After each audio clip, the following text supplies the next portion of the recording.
The second book of Chronicles. 2 Chronicles, chapter 1. Solomon, son of David, established himself firmly over his kingdom, for the Lord his God was with him, and made him exceedingly great. Then Solomon spoke to all Israel, to the commanders of thousands and commanders of hundreds, to the judges and to all the leaders in Israel, the heads of families.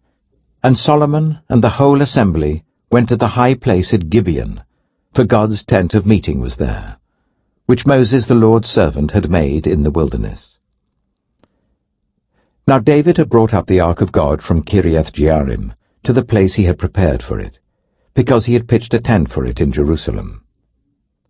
But the bronze altar that Bezalel, son of Uri, son of Hur, had made, was in Gibeon in front of the tabernacle of the Lord.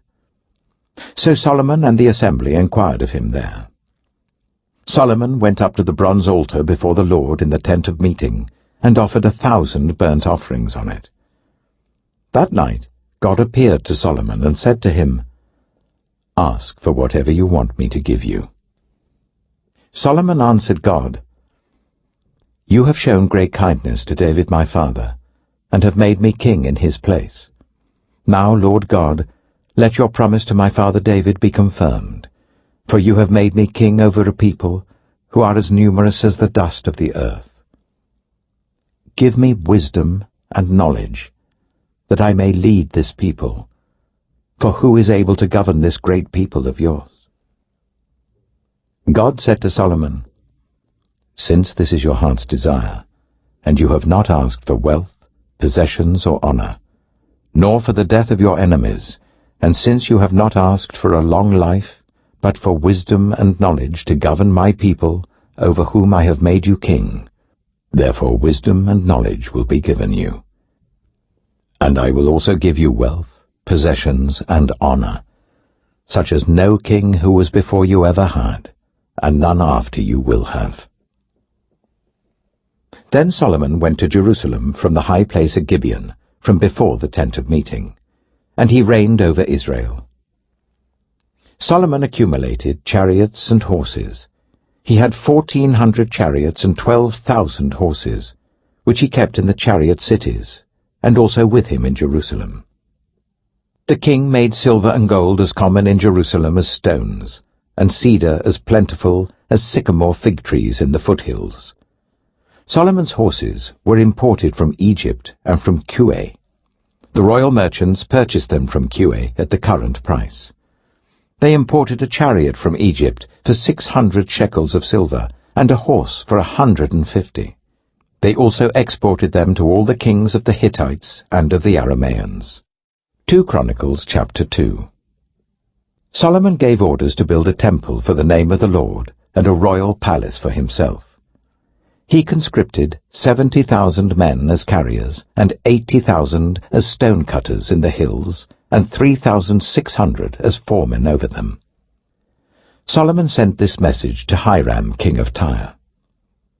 "Send me cedar logs, as you did for my father David, when you sent him cedar to build a palace to live in. Now I am about to build a temple for the name of the Lord my God, and to dedicate it to him for burning fragrant incense before him, for setting out the consecrated bread regularly, and for making burnt offerings every morning and evening, and on the Sabbaths, at the new moons, and at the appointed festivals of the Lord our God. This is a lasting ordinance for Israel. The temple I'm going to build will be great, because our God is greater than all other gods. But who is able to build a temple for him, since the heavens, even the highest heavens, cannot contain him? Who then am I to build a temple for him, except as a place to burn sacrifices before him? Send me therefore a man skilled to work in gold and silver, bronze and iron, and in purple, crimson, and blue yarn, and experienced in the art of engraving, to work in Judah and Jerusalem with my skilled workers, whom my father David provided. Send me also cedar, juniper, and algum logs from Lebanon, for I know that your servants are skilled in cutting timber there. My servants shall work with yours, to provide me with plenty of timber, because the temple I build must be large and magnificent. I will give your servants, the woodsmen who cut the timber, 20,000 cors of ground wheat, 20,000 cors of barley, 20,000 baths of wine, and 20,000 baths of olive oil. Hiram, king of Tyre, replied by letter to Solomon,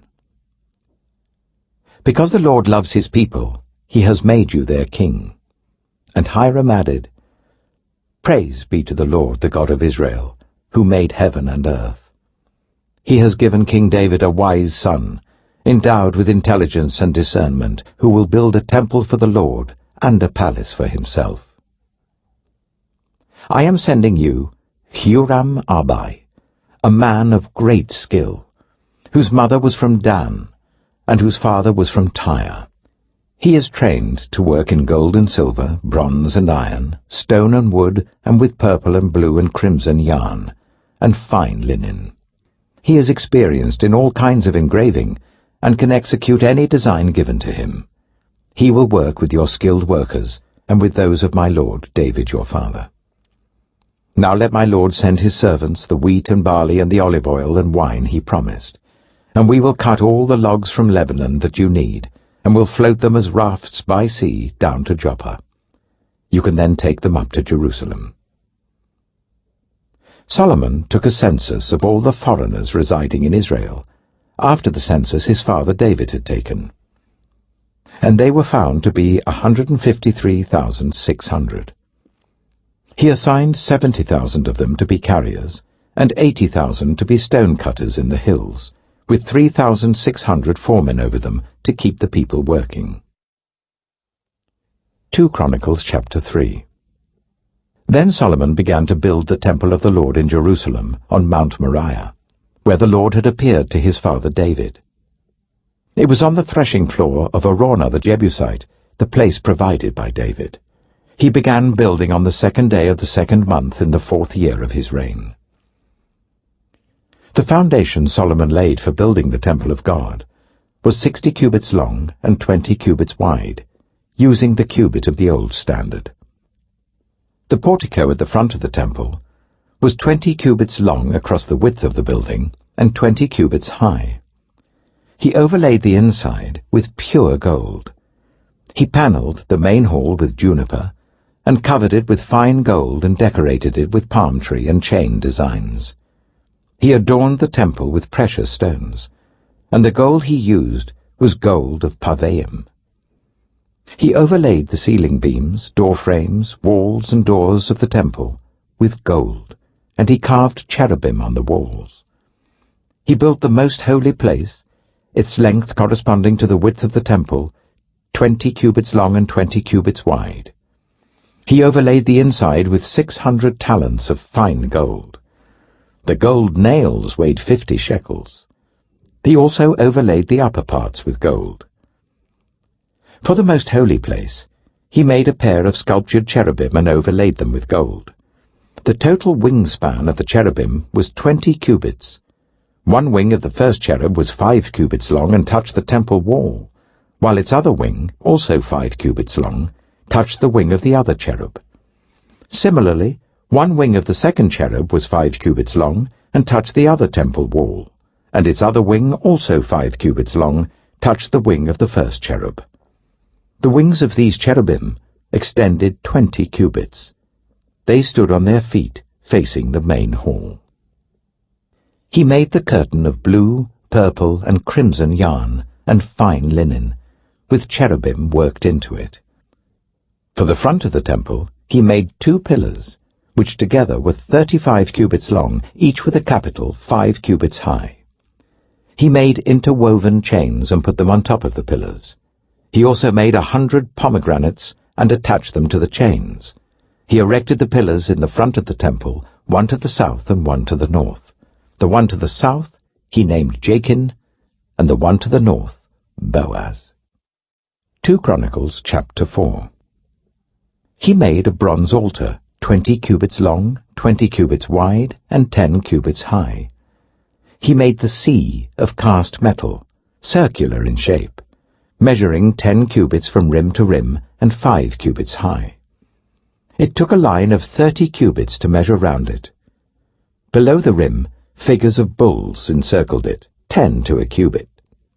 The bulls were cast in 2 rows in one piece with the sea. The sea stood on 12 bulls, 3 facing north, 3 facing west, 3 facing south, and 3 facing east. The sea rested on top of them, and their hind quarters were towards the centre. It was a hand-breadth in thickness, and its rim was like the rim of a cup, like a lily blossom. It held 3,000 baths. He then made 10 basins for washing, and placed 5 on the south side and 5 on the north. In them the things to be used for the burnt offerings were rinsed, but the sea was to be used by the priests for washing. He made 10 gold lampstands according to the specifications for them, and placed them in the temple, 5 on the south side and 5 on the north. He made 10 tables and placed them in the temple, 5 on the south side and 5 on the north. He also made 100 gold sprinkling bowls. He made the courtyard of the priests, and the large court and the doors for the court, and overlaid the doors with bronze. He placed the sea on the south side, at the southeast corner. And Huram also made the pots and shovels and sprinkling bowls. So Huram finished the work he had undertaken for King Solomon in the temple of God. The 2 pillars, the 2 bowl-shaped capitals on top of the pillars, the 2 sets of network decorating the 2 bowl-shaped capitals on top of the pillars, the 400 pomegranates for the 2 sets of network, 2 rows of pomegranates for each network, decorating the bowl-shaped capitals on top of the pillars, the stands with their basins, the sea and the 12 bulls under it, the pots, shovels, meat forks, and all related articles. All the objects that Huram-Abi made for King Solomon for the temple of the Lord were of polished bronze. The king had them cast in clay moulds in the plain of the Jordan, between Succoth and Zarethan. All these things that Solomon made amounted to so much that the weight of the bronze could not be calculated. Solomon also made all the furnishings that were in God's temple, the golden altar, the tables on which was the bread of the presence, the lampstands of pure gold with their lamps, to burn in front of the inner sanctuary as prescribed, the gold floral work, and lamps and tongs.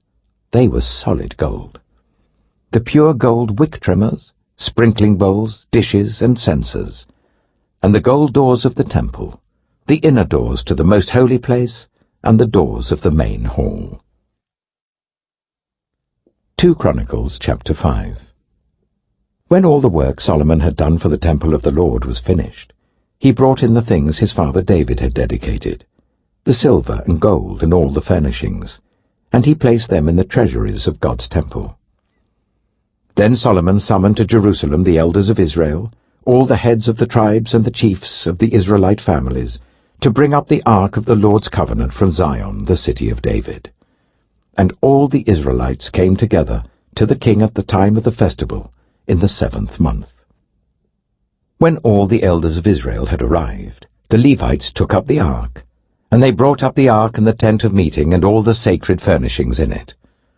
The Levitical priests carried them up, and King Solomon and the entire assembly of Israel that had gathered about him were before the ark, sacrificing so many sheep and cattle that they could not be recorded or counted.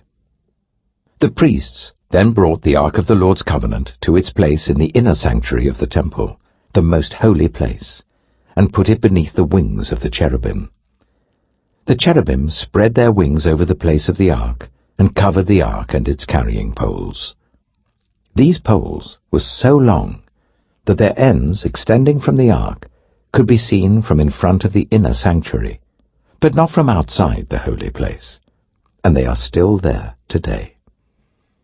There was nothing in the ark except the 2 tablets that Moses had placed in it at Horeb, where the Lord made a covenant with the Israelites after they came out of Egypt. The priests then withdrew from the holy place. All the priests who were there had consecrated themselves, regardless of their divisions.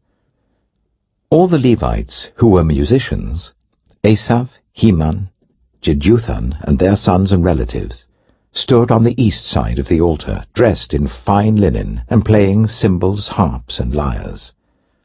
They were accompanied by 120 priests sounding trumpets. The trumpeters and musicians joined in unison to give praise and thanks to the Lord. Accompanied by trumpets, cymbals, and other instruments, the singers raised their voices in praise to the Lord and sang, "He is good, his love endures forever." Then the temple of the Lord was filled with the cloud, and the priests could not perform their service because of the cloud, for the glory of the Lord filled the temple of God. 2 Chronicles chapter 6. Then Solomon said, "The Lord has said that he would dwell in a dark cloud. I have built a magnificent temple for you, a place for you to dwell forever." While the whole assembly of Israel was standing there, the king turned round and blessed them. Then he said, "Praise be to the Lord, the God of Israel, who with his hands has fulfilled what he promised with his mouth to my father David.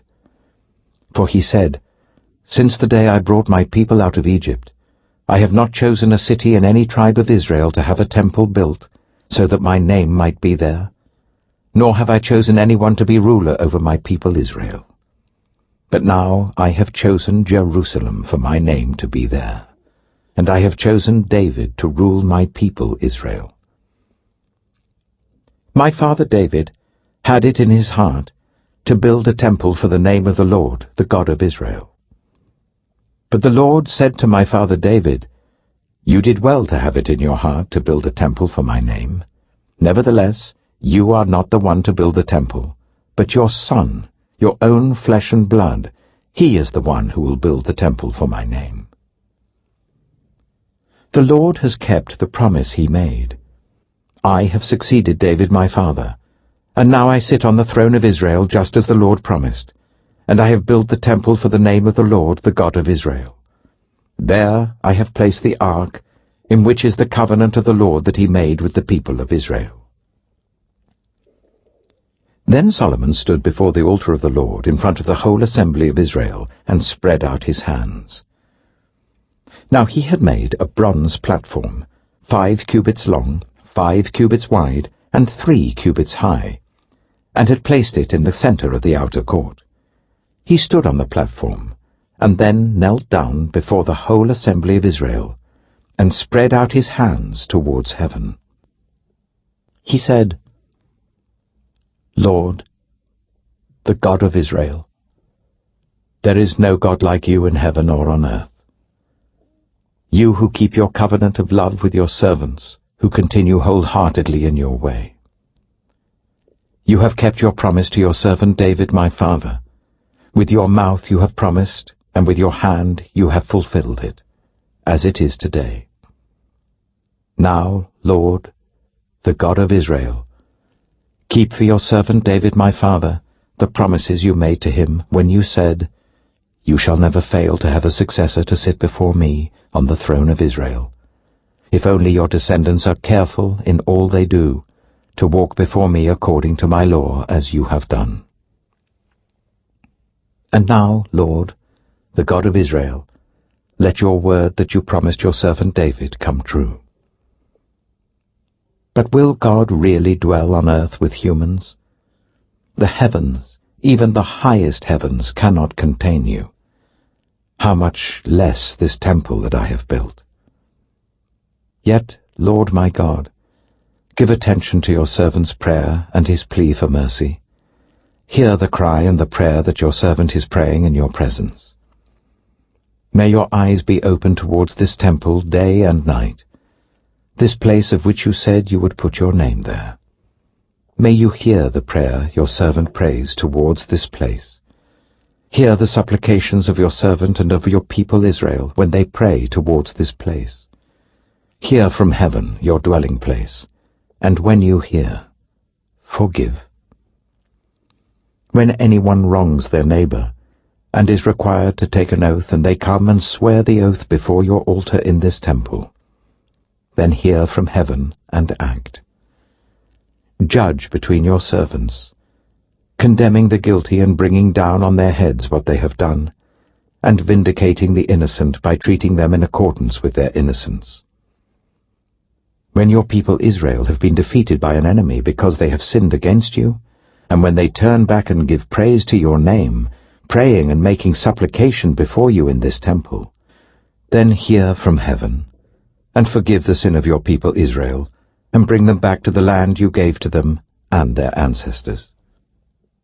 When the heavens are shut up, and there is no rain because your people have sinned against you, and when they pray towards this place and give praise to your name, and turn from their sin because you have afflicted them, then hear from heaven, and forgive the sin of your servants, your people Israel.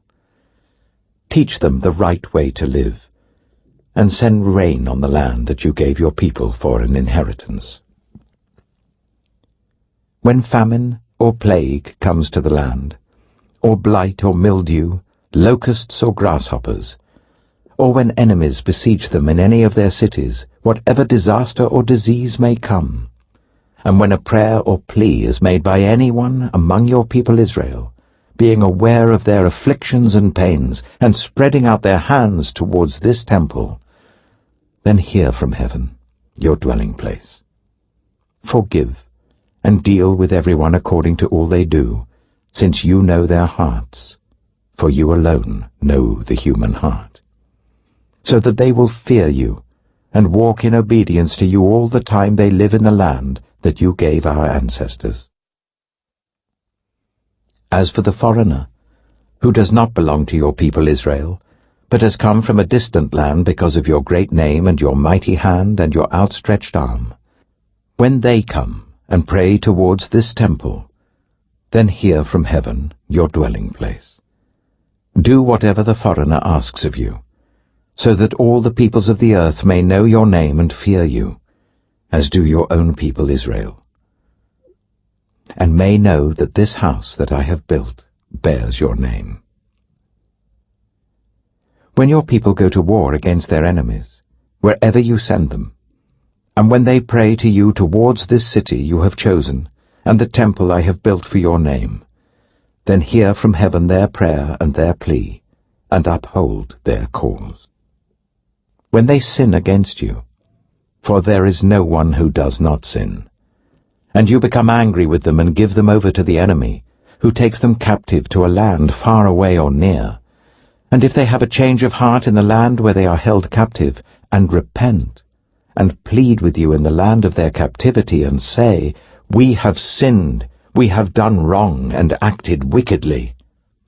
And if they turn back to you with all their heart and soul in the land of their captivity where they were taken, and pray towards the land that you gave their ancestors, towards the city you have chosen, and towards the temple that I have built for your name, then from heaven, your dwelling place, hear their prayer and their pleas, and uphold their cause, and forgive your people who have sinned against you. Now, my God, may your eyes be open and your ears attentive to the prayers offered in this place. Now arise, Lord God, and come to your resting place, you and the ark of your might. May your priests, Lord God, be clothed with salvation. May your faithful people rejoice in your goodness. Lord God, do not reject your anointed one. Remember the great love promised to David, your servant. 2 Chronicles chapter 7. When Solomon finished praying, fire came down from heaven and consumed the burnt offering and the sacrifices, and the glory of the Lord filled the temple.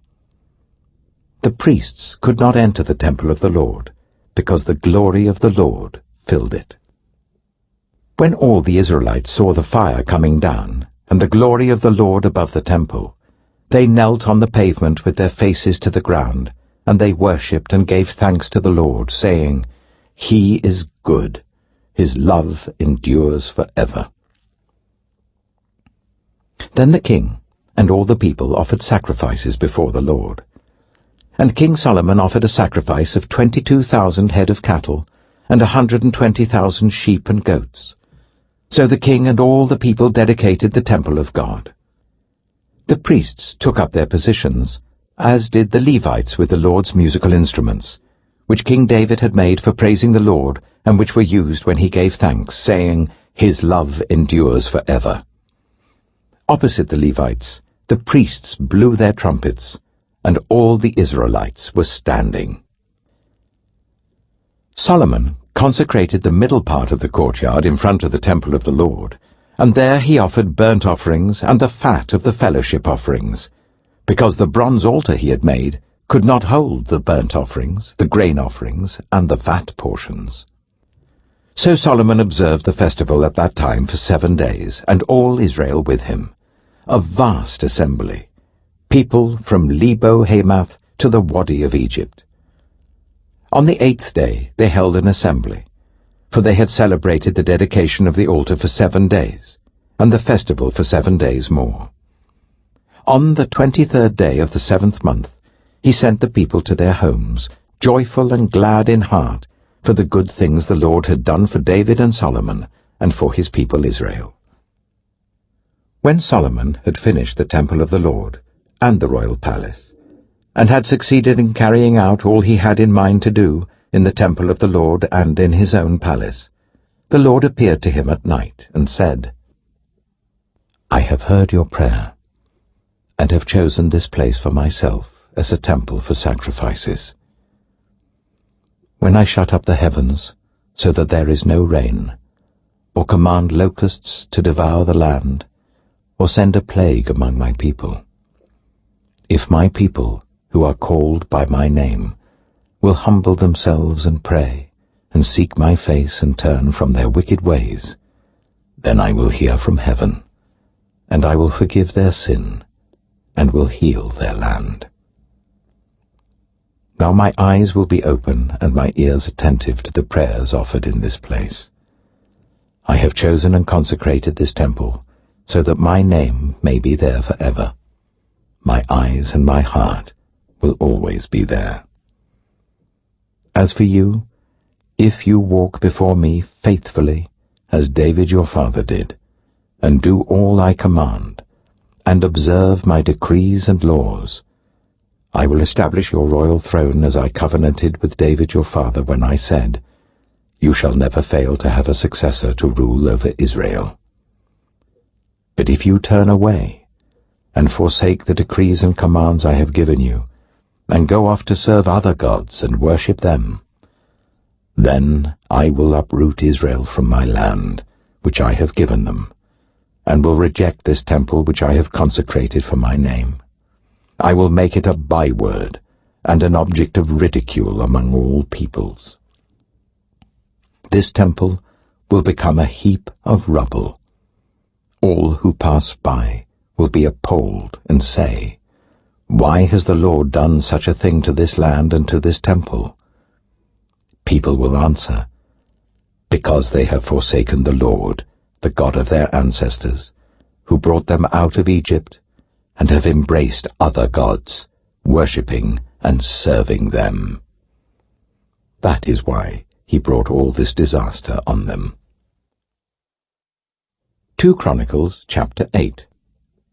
At the end of 20 years, during which Solomon built the temple of the Lord and his own palace, Solomon rebuilt the villages that Hiram had given him and settled Israelites in them. Solomon then went to Hamath-Zobah and captured it. He also built up Tadmor in the desert, and all the store cities he had built in Hamath. He rebuilt Upper Beth-horon and Lower Beth-horon as fortified cities, with walls and with gates and bars, as well as Baalath and all his store cities, and all the cities for his chariots and for his horses. Whatever he desired to build in Jerusalem, in Lebanon, and throughout all the territory that he ruled. There were still people left from the Hittites, Amorites, Perizzites, Hivites, and Jebusites. These people were not Israelites. Solomon conscripted the descendants of all these people remaining in the land, whom the Israelites had not destroyed, to serve as slave labor, as it is to this day. But Solomon did not make slaves of the Israelites for his work. They were his fighting men, commanders of his captains, and commanders of his chariots and charioteers. They were also King Solomon's chief officials, 250 officials supervising the men.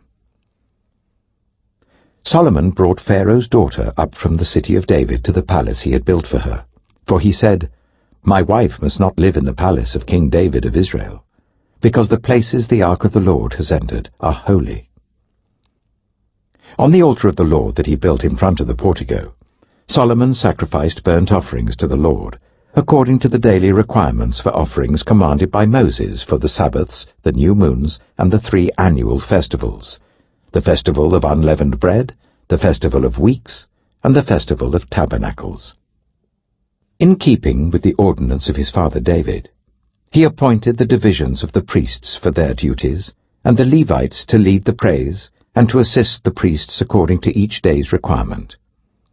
He also appointed the gatekeepers by divisions for the various gates, because this was what David the man of God had ordered. They did not deviate from the king's commands to the priests or to the Levites in any matter, including that of the treasuries. All Solomon's work was carried out, from the day the foundation of the temple of the Lord was laid until its completion. So the temple of the Lord was finished. Then Solomon went to Ezion-Geber and Elath on the coast of Edom. And Hiram sent him ships commanded by his own men, sailors who knew the sea. These, with Solomon's men, sailed to Ophir, and brought back 450 talents of gold, which they delivered to King Solomon. 2 Chronicles chapter 9. When the Queen of Sheba heard of Solomon's fame, she came to Jerusalem to test him with hard questions. Arriving with a very great caravan, with camels carrying spices, large quantities of gold and precious stones, she came to Solomon and talked with him about all she had on her mind. Solomon answered all her questions. Nothing was too hard for him to explain to her. When the Queen of Sheba saw the wisdom of Solomon, as well as the palace he had built, the food on his table, the seating of his officials, the attending servants in their robes, the cupbearers in their robes, and the burnt offerings he made at the temple of the Lord, she was overwhelmed. She said to the king, "The report I heard in my own country about your achievements and your wisdom is true. But I did not believe what they said until I came and saw with my own eyes. Indeed, not even half the greatness of your wisdom was told me. You have far exceeded the report I heard. How happy your people must be! How happy your officials, who continually stand before you and hear your wisdom! Praise be to the Lord your God, who has delighted in you and placed you on his throne as king to rule for the Lord your God. Because of the love of your God for Israel and his desire to uphold them forever, he has made you king over them, to maintain justice and righteousness." Then she gave the king 120 talents of gold, large quantities of spices and precious stones. There had never been such spices as those the Queen of Sheba gave to King Solomon. The servants of Hiram and the servants of Solomon brought gold from Ophir.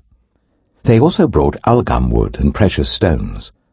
The king used the algum wood to make steps for the temple of the Lord and for the royal palace, and to make harps and lyres for the musicians. Nothing like them had ever been seen in Judah. King Solomon gave the Queen of Sheba all she desired and asked for. He gave her more than she had brought to him. Then she left and returned with her retinue to her own country. The weight of the gold that Solomon received yearly was 666 talents, not including the revenues brought in by merchants and traders. Also, all the kings of Arabia and the governors of the territories brought gold and silver to Solomon. King Solomon made 200 large shields of hammered gold. 600 shekels of hammered gold went into each shield. He also made 300 small shields of hammered gold, with 300 shekels of gold in each shield. The king put them in the palace of the forest of Lebanon. Then the king made a great throne covered with ivory and overlaid with pure gold. The throne had 6 steps, and a footstool of gold was attached to it. On both sides of the seat were armrests, with a lion standing beside each of them. 12 lions stood on the 6 steps, one at either end of each step. Nothing like it had ever been made for any other kingdom. All King Solomon's goblets were gold, and all the household articles in the palace of the forest of Lebanon were pure gold. Nothing was made of silver, because silver was considered of little value in Solomon's day. The king had a fleet of trading ships, manned by Hiram's servants. Once every 3 years it returned, carrying gold, silver, and ivory, and apes and baboons. King Solomon was greater in riches and wisdom than all the other kings of the earth. All the kings of the earth sought audience with Solomon to hear the wisdom God had put in his heart. Year after year, everyone who came brought a gift, articles of silver and gold, and robes, weapons, and spices, and horses and mules. Solomon had 4,000 stalls for horses and chariots, and 12,000 horses, which he kept in the chariot cities, and also with him in Jerusalem. He ruled over all the kings from the river Euphrates to the land of the Philistines, as far as the border of Egypt. The king made silver as common in Jerusalem as stones, and cedar as plentiful as sycamore fig trees in the foothills. Solomon's horses were imported from Egypt and from all other countries. As for the other events of Solomon's reign, from beginning to end, are they not written in the records of Nathan the prophet, in the prophecy of Ahijah the Shilonite, and in the visions of Iddo the seer concerning Jeroboam son of Nebat?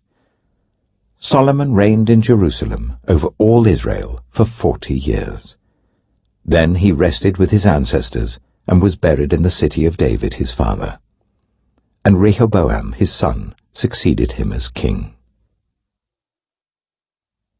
2 Chronicles chapter 10. Rehoboam went to Shechem, for all Israel had gone there to make him king. When Jeroboam son of Nebat heard this, he was in Egypt where he had fled from King Solomon. He returned from Egypt. So they sent for Jeroboam.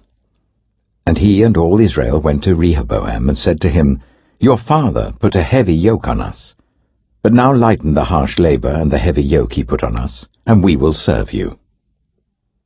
Rehoboam answered, "Come back to me in 3 days."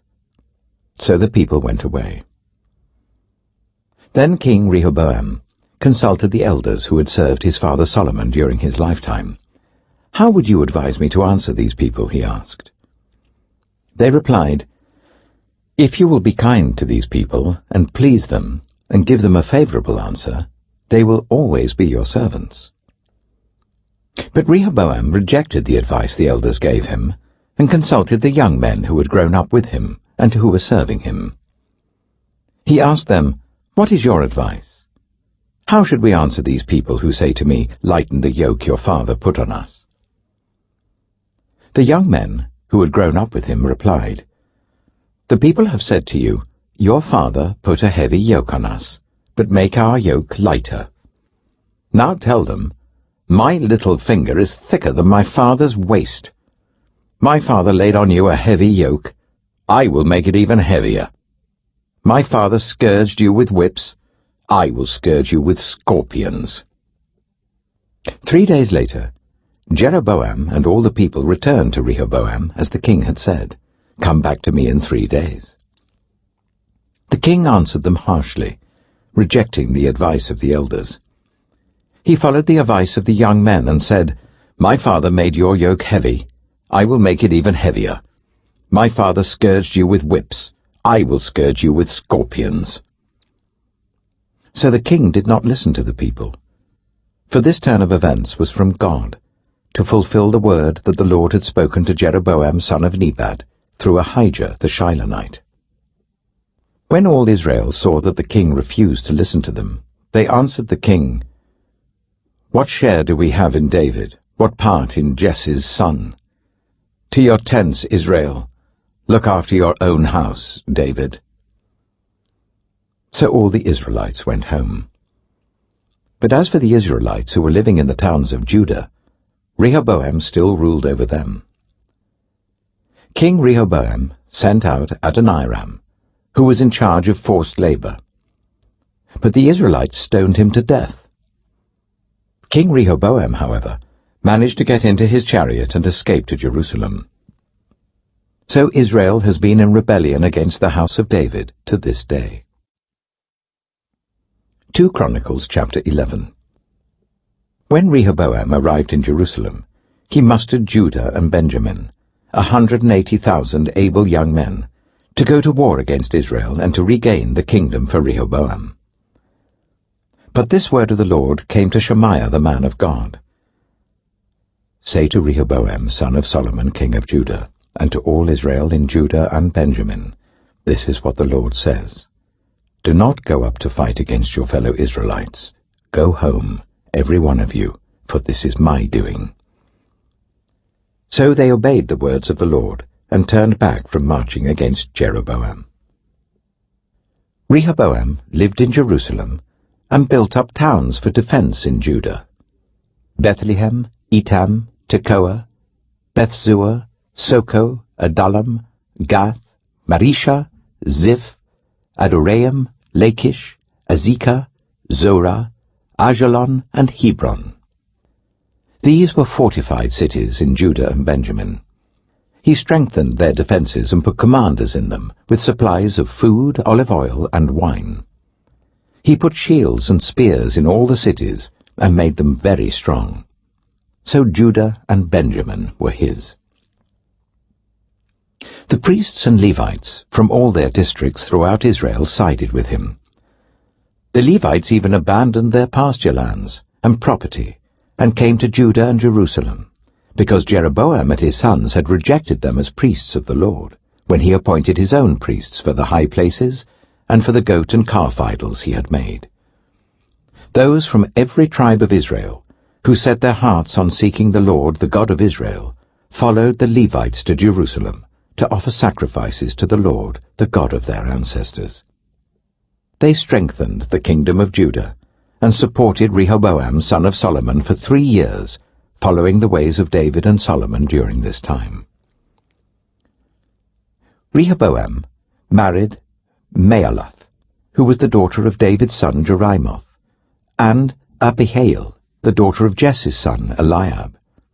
She bore him sons, Jeush, Shemariah, and Zaham. Then he married Maacah, daughter of Absalom, who bore him Abijah, Attai, Ziza, and Shelomith. Rehoboam loved Maacah, daughter of Absalom, more than any of his other wives and concubines. In all, he had 18 wives and 60 concubines, 28 sons, and 60 daughters. Rehoboam appointed Abijah, son of Maacah, as crown prince among his brothers, in order to make him king. He acted wisely, dispersing some of his sons throughout the districts of Judah and Benjamin, and to all the fortified cities. He gave them abundant provisions, and took many wives for them. 2 Chronicles chapter 12. After Rehoboam's position as king was established, and he had become strong, he and all Israel with him abandoned the law of the Lord. Because they had been unfaithful to the Lord, Shishak, king of Egypt, attacked Jerusalem in the 5th year of King Rehoboam. With 1,200 chariots and 60,000 horsemen, and the innumerable troops of Libyans, Sukkites, and Cushites that came with him from Egypt, he captured the fortified cities of Judah and came as far as Jerusalem. Then the prophet Shemaiah came to Rehoboam and to the leaders of Judah who had assembled in Jerusalem for fear of Shishak, and he said to them, "This is what the Lord says. You have abandoned me, therefore I now abandon you to Shishak." The leaders of Israel and the king humbled themselves and said, "The Lord is just." When the Lord saw that they humbled themselves, this word of the Lord came to Shemaiah. "Since they have humbled themselves, I will not destroy them, but will soon give them deliverance. My wrath will not be poured out on Jerusalem through Shishak. They will, however, become subject to him, so that they may learn the difference between serving me and serving the kings of other lands." When Shishak, king of Egypt, attacked Jerusalem, he carried off the treasures of the temple of the Lord and the treasures of the royal palace. He took everything, including the gold shields that Solomon had made. So King Rehoboam made bronze shields to replace them, and assigned these to the commanders of the guard on duty at the entrance to the royal palace. Whenever the king went to the Lord's temple, the guards went with him bearing the shields, and afterwards they returned them to the guard-room. Because Rehoboam humbled himself, the Lord's anger turned from him, and he was not totally destroyed. Indeed, there was some good in Judah. King Rehoboam established himself firmly in Jerusalem and continued as king. He was 41 years old when he became king, and he reigned for 17 years in Jerusalem, the city the Lord had chosen out of all the tribes of Israel in which to put his name. His mother's name was Naamah. She was an Ammonite. He did evil because he had not set his heart on seeking the Lord. As for the events of Rehoboam's reign from beginning to end, are they not written in the records of Shemaiah the prophet and of Iddo the seer that deal with the genealogies? There was continual warfare between Rehoboam and Jeroboam. Rehoboam rested with his ancestors and was buried in the city of David, and Abijah, his son, succeeded him as king. 2 Chronicles chapter 13. In the 18th year of the reign of Jeroboam, Abijah became king of Judah, and he reigned in Jerusalem for 3 years. His mother's name was Maacah, a daughter of Uriel of Gibeah. There was war between Abijah and Jeroboam. Abijah went into battle with an army of 400,000 able fighting men, and Jeroboam drew up a battle line against him with 800,000 able troops. Abijah stood on Mount Zemaraim, in the hill country of Ephraim, and said, "Jeroboam and all Israel, listen to me. Don't you know that the Lord, the God of Israel, has given the kingship of Israel to David and his descendants forever by a covenant of salt? Yet Jeroboam, son of Nebat, an official of Solomon, son of David, rebelled against his master. Some worthless scoundrels gathered around him and opposed Rehoboam, son of Solomon, when he was young and indecisive and not strong enough to resist them. And now you plan to resist the kingdom of the Lord, which is in the hands of David's descendants. You are indeed a vast army, and have with you the golden calves that Jeroboam made to be your gods. But didn't you drive out the priests of the Lord, the sons of Aaron and the Levites, and make priests of your own as the peoples of other lands do? Whoever comes to consecrate himself with a young bull and 7 rams may become a priest of what are not gods. As for us, the Lord is our God, and we have not forsaken him. The priests who serve the Lord are sons of Aaron, and the Levites assist them. Every morning and evening they present burnt offerings and fragrant incense to the Lord. They set out the bread on the ceremonially clean table, and light the lamps on the gold lampstand every evening. We are observing the requirements of the Lord our God. But you have forsaken him. God is with us. He is our leader. His priests with their trumpets will sound the battle cry against you. People of Israel, do not fight against the Lord, the God of your ancestors, for you will not succeed." Now Jeroboam had sent troops round to the rear, so that while he was in front of Judah, the ambush was behind them. Judah turned and saw that they were being attacked at both front and rear. Then they cried out to the Lord. The priests blew their trumpets, and the men of Judah raised the battle cry. At the sound of their battle cry, God routed Jeroboam and all Israel before Abijah and Judah. The Israelites fled before Judah, and God delivered them into their hands. Abijah and his troops inflicted heavy losses on them, so that there were 500,000 casualties among Israel's able men. The Israelites were subdued on that occasion, and the people of Judah were victorious, because they relied on the Lord, the God of their ancestors. Abijah pursued Jeroboam, and took from him the towns of Bethel, Jeshanah, and Ephron, with their surrounding villages. Jeroboam did not regain power during the time of Abijah, and the Lord struck him down, and he died. But Abijah grew in strength. He married 14 wives, and had 22 sons and 16 daughters. The other events of Abijah's reign, what he did and what he said, are written in the annotations of the prophet Iddo. 2 Chronicles, chapter 14. And Abijah rested with his ancestors, and was buried in the city of David. Asa his son succeeded him as king, and in his days the country was at peace for 10 years. Asa did what was good and right in the eyes of the Lord his God. He removed the foreign altars and the high places, smashed the sacred stones, and cut down the Asherah poles. He commanded Judah to seek the Lord, the God of their ancestors, and to obey his laws and commands. He removed the high places and incense altars in every town in Judah, and the kingdom was at peace under him. He built up the fortified cities of Judah, since the land was at peace. No one was at war with him during those years, for the Lord gave him rest. "Let us build up these towns," he said to Judah, "and put walls around them, with towers, gates, and bars. The land is still ours, because we have sought the Lord our God. We sought him, and he has given us rest on every side." So they built and prospered. Asa had an army of 300,000 men from Judah, equipped with large shields and with spears, and 280,000 from Benjamin, armed with small shields and with bows. All these were brave fighting men.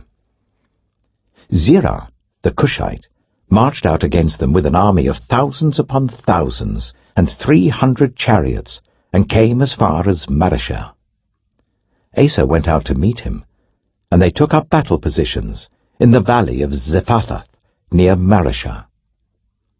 Then Asa called to the Lord his God and said, "Lord, there is no one like you to help the powerless against the mighty. Help us, Lord our God, for we rely on you, and in your name we have come against this vast army. Lord, you are our God. Do not let mere mortals prevail against you." The Lord struck down the Cushites before Asa and Judah. The Cushites fled, and Asa and his army pursued them as far as Jerah. Such a great number of Cushites fell that they could not recover. They were crushed before the Lord and his forces. The men of Judah carried off a large amount of plunder. They destroyed all the villages around Jerah, for the terror of the Lord had fallen on them.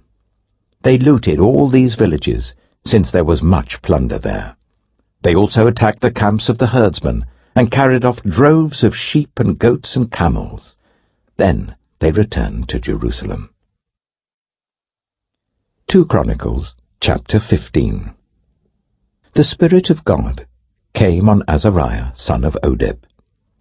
He went out to meet Asa and said to him, "Listen to me, Asa and all Judah and Benjamin. The Lord is with you when you are with him. If you seek him, he will be found by you. But if you forsake him, he will forsake you. For a long time Israel was without the true God, without a priest to teach, and without the law. But in their distress they turned to the Lord, the God of Israel, and sought him, and he was found by them. In those days it was not safe to travel about, for all the inhabitants of the lands were in great turmoil. One nation was being crushed by another, and one city by another, because God was troubling them with every kind of distress. But as for you, be strong, and do not give up, for your work will be rewarded." When Asa heard these words, and the prophecy of Azariah, son of Oded the prophet, he took courage. He removed the detestable idols from the whole land of Judah and Benjamin, and from the towns he had captured in the hills of Ephraim. He repaired the altar of the Lord that was in front of the portico of the Lord's temple. Then he assembled all Judah and Benjamin, and the people from Ephraim, Manasseh, and Simeon, who had settled among them, for large numbers had come over to him from Israel, when they saw that the Lord his God was with him. They assembled at Jerusalem in the 3rd month of the 15th year of Asa's reign. At that time they sacrificed to the Lord 700 head of cattle and 7,000 sheep and goats from the plunder they had brought back. They entered into a covenant to seek the Lord, the God of their ancestors, with all their heart and soul. All who would not seek the Lord, the God of Israel, were to be put to death, whether small or great, man or woman. They took an oath to the Lord with loud acclamation, with shouting, and with trumpets and horns. All Judah rejoiced about the oath, because they had sworn it wholeheartedly. They sought God eagerly, and he was found by them. So the Lord gave them rest on every side. King Asa also deposed his grandmother Maacah from her position as queen mother, because she had made a repulsive image for the worship of Asherah. Asa cut it down, broke it up, and burned it in the Kidron valley. Although he did not remove the high places from Israel, Asa's heart was fully committed to the Lord all his life. He brought into the temple of God the silver and gold and the articles that he and his father had dedicated. There was no more war until the 35th year of Asa's reign. 2 Chronicles, chapter 16. In the 36th year of Asa's reign, Baasha, king of Israel, went up against Judah and fortified Ramah to prevent anyone from leaving or entering the territory of Asa, king of Judah. Asa then took the silver and gold out of the treasuries of the Lord's temple and of his own palace, and sent it to Ben-Hadad, king of Aram, who was ruling in Damascus. "Let there be a treaty between me and you," he said, "as there was between my father and your father. See, I am sending you silver and gold. Now break your treaty with Baasha, king of Israel, so that he will withdraw from me." Ben-Hadad agreed with King Asa, and sent the commanders of his forces against the towns of Israel. They conquered Ijon, Dan, Abel-Maim, and all the store cities of Naphtali. When Baasha heard this, he stopped building Ramah and abandoned his work. Then King Asa brought all the men of Judah, and they carried away from Ramah the stones and timber Baasha had been using. With them he built up Geba and Mizpah.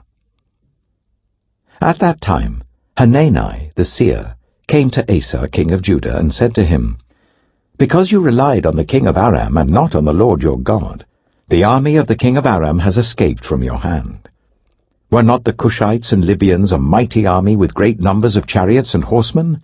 Yet when you relied on the Lord, he delivered them into your hand. For the eyes of the Lord range throughout the earth to strengthen those whose hearts are fully committed to him.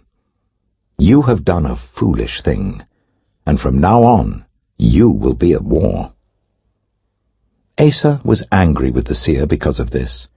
He was so enraged that he put him in prison. At the same time, Asa brutally oppressed some of the people. The events of Asa's reign from beginning to end are written in the book of the kings of Judah and Israel. In the 39th year of his reign, Asa was afflicted with a disease in his feet.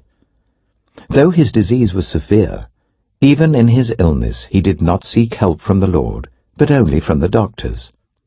Then, in the 41st year of his reign, Asa died and rested with his ancestors. They buried him in the tomb that he had cut out for himself in the city of David. They laid him on a bier covered with spices and various blended perfumes, and they made a huge fire in his honor. 2 Chronicles, chapter 17. Jehoshaphat his son succeeded him as king, and strengthened himself against Israel. He stationed troops in all the fortified cities of Judah, and put garrisons in Judah and in the towns of Ephraim that his father Asa had captured. The Lord was with Jehoshaphat, because he followed the ways of his father David before him. He did not consult the Baals, but sought the God of his father, and followed his commands rather than the practices of Israel. the Lord established the kingdom under his control. And all Judah brought gifts to Jehoshaphat, so that he had great wealth and honor. His heart was devoted to the ways of the Lord. Furthermore, he removed the high places and the Asherah poles from Judah. In the 3rd year of his reign, he sent his officials, Ben-Hail, Obadiah, Zechariah, Nathanael, and Micaiah, to teach in the towns of Judah. With them were certain Levites, Shemaiah, Nethaniah, Zebadiah, Asahel, Shemiramoth, Jehonathan, Adonijah, Tobijah, and Tob-Adonijah, and the priests Elishama and Jehoram. They taught throughout Judah, taking with them the book of the law of the Lord. They went round to all the towns of Judah and taught the people. The fear of the Lord fell on all the kingdoms of the lands surrounding Judah, so that they did not go to war against Jehoshaphat. Some Philistines brought Jehoshaphat gifts and silver as tribute, and the Arabs brought him flocks, 7,700 rams and 7,700 goats. Jehoshaphat became more and more powerful. He built forts and store cities in Judah, and had large supplies in the towns of Judah. He also kept experienced fighting men in Jerusalem. Their enrollment by families was as follows. From Judah, commanders of units of 1,000, Adnah the commander with 300,000 fighting men. Next, Jehohanan the commander with 280,000. Next, Amasiah, son of Zichri, who volunteered himself for the service of the Lord with 200,000. From Benjamin, Eliada, a valiant soldier with 200,000 men armed with bows and shields. Next, Jehoshaphat, with 180,000 men armed for battle. These were the men who served the king, besides those he stationed in the fortified cities throughout Judah. 2 Chronicles chapter 18. Now Jehoshaphat had great wealth and honor, and he allied himself with Ahab by marriage. Some years later he went down to see Ahab in Samaria. Ahab slaughtered many sheep and cattle for him, and the people with him, and urged him to attack Ramoth-Gilead. Ahab, king of Israel, asked Jehoshaphat, king of Judah, "Will you go with me against Ramoth-Gilead?" Jehoshaphat replied, "I am as you are, and my people as your people. We will join you in the war." But Jehoshaphat also said to the king of Israel, "First seek the counsel of the Lord." So the king of Israel brought together the prophets, 400 men, and asked them, "Shall we go to war against Ramoth-Gilead, or shall I not?" "Go," they answered, "for God will give it into the king's hand." But Jehoshaphat asked, "Is there no longer a prophet of the Lord here, whom we can inquire of?" The king of Israel answered Jehoshaphat, "There is still one prophet through whom we can inquire of the Lord, but I hate him, because he never prophesies anything good about me, but always bad. He is Micaiah, son of Imlah." "The king should not say such a thing," Jehoshaphat replied. So the king of Israel called one of his officials and said, "Bring Micaiah, son of Imlah, at once." Dressed in their royal robes, the king of Israel and Jehoshaphat, king of Judah, were sitting on their thrones at the threshing floor by the entrance of the gate of Samaria, with all the prophets prophesying before them. Now Zedekiah, son of Kenaanah, had made iron horns, and he declared, "This is what the Lord says. With these you will gore the Arameans until they are destroyed." All the other prophets were prophesying the same thing. "Attack Ramoth-Gilead and be victorious," they said, "for the Lord will give it into the king's hand." The messenger who had gone to summon Micaiah said to him, "Look, the other prophets without exception are predicting success for the king. Let your word agree with theirs and speak favorably." But Micaiah said, "As surely as the Lord lives, I can tell him only what my God says." When he arrived, the king asked him, "Micaiah, shall we go to war against Ramoth-Gilead, or shall I not?" "Attack and be victorious," he answered, "for they will be given into your hand." The king said to him, "How many times must I make you swear to tell me nothing but the truth in the name of the Lord?" Then Micaiah answered, "I saw all Israel scattered on the hills like sheep without a shepherd. And the Lord said, 'These people have no master. Let each one go home in peace.'" The king of Israel said to Jehoshaphat, "Didn't I tell you that he never prophesies anything good about me, but only bad?" Micaiah continued, "Therefore hear the word of the Lord. I saw the Lord sitting on his throne, with all the multitudes of heaven standing on his right and on his left. And the Lord said, 'Who will entice Ahab, king of Israel, into attacking Ramoth-Gilead and going to his death there?' One suggested this, and another that. Finally, a spirit came forward, stood before the Lord, and said, 'I will entice him.' 'By what means?' the Lord asked. 'I will go and be a deceiving spirit in the mouths of all his prophets,' he said. 'You will succeed in enticing him,' said the Lord. 'Go and do it.' So now the Lord has put a deceiving spirit in the mouths of these prophets of yours. The Lord has decreed disaster for you." Then Zedekiah, son of Kenaniah, went up and slapped Micaiah in the face. "Which way did the Spirit from the Lord go when he went from me to speak to you?" he asked. Micaiah replied, "You will find out on the day you go to hide in an inner room." The king of Israel then ordered, "Take Micaiah, and send him back to Ammon, the ruler of the city, and to Joash, the king's son, and say, 'This is what the king says. Put this fellow in prison, and give him nothing but bread and water until I return safely.'" Micaiah declared, "If you ever return safely, the Lord has not spoken through me." Then he added, "Mark my words, all you people." So the king of Israel and Jehoshaphat, king of Judah, went up to Ramoth-Gilead. The king of Israel said to Jehoshaphat, "I will enter the battle in disguise, but you wear your royal robes." So the king of Israel disguised himself and went into battle. Now the king of Aram had ordered his chariot commanders, "Do not fight with anyone, small or great, except the king of Israel." When the chariot commanders saw Jehoshaphat, they thought, "This is the king of Israel." So they turned to attack him, but Jehoshaphat cried out, and the Lord helped him. God drew them away from him. For when the chariot commanders saw that he was not the king of Israel, they stopped pursuing him. But someone drew his bow at random and hit the king of Israel between the breastplate and the scale armor. The king told the chariot driver, "Wheel around and get me out of the fighting. I've been wounded."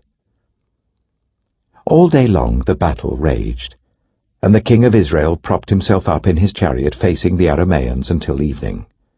Then at sunset he died. 2 Chronicles chapter 19. When Jehoshaphat, king of Judah, returned safely to his palace in Jerusalem, Jehu the seer, the son of Hanani, went out to meet him and said to the king, "Should you help the wicked and love those who hate the Lord? Because of this the wrath of the Lord is on you. There is, however, some good in you, for you have rid the land of the Asherah poles, and have set your heart on seeking God." Jehoshaphat lived in Jerusalem, and he went out again among the people from Beersheba to the hill country of Ephraim, and turned them back to the Lord, the God of their ancestors.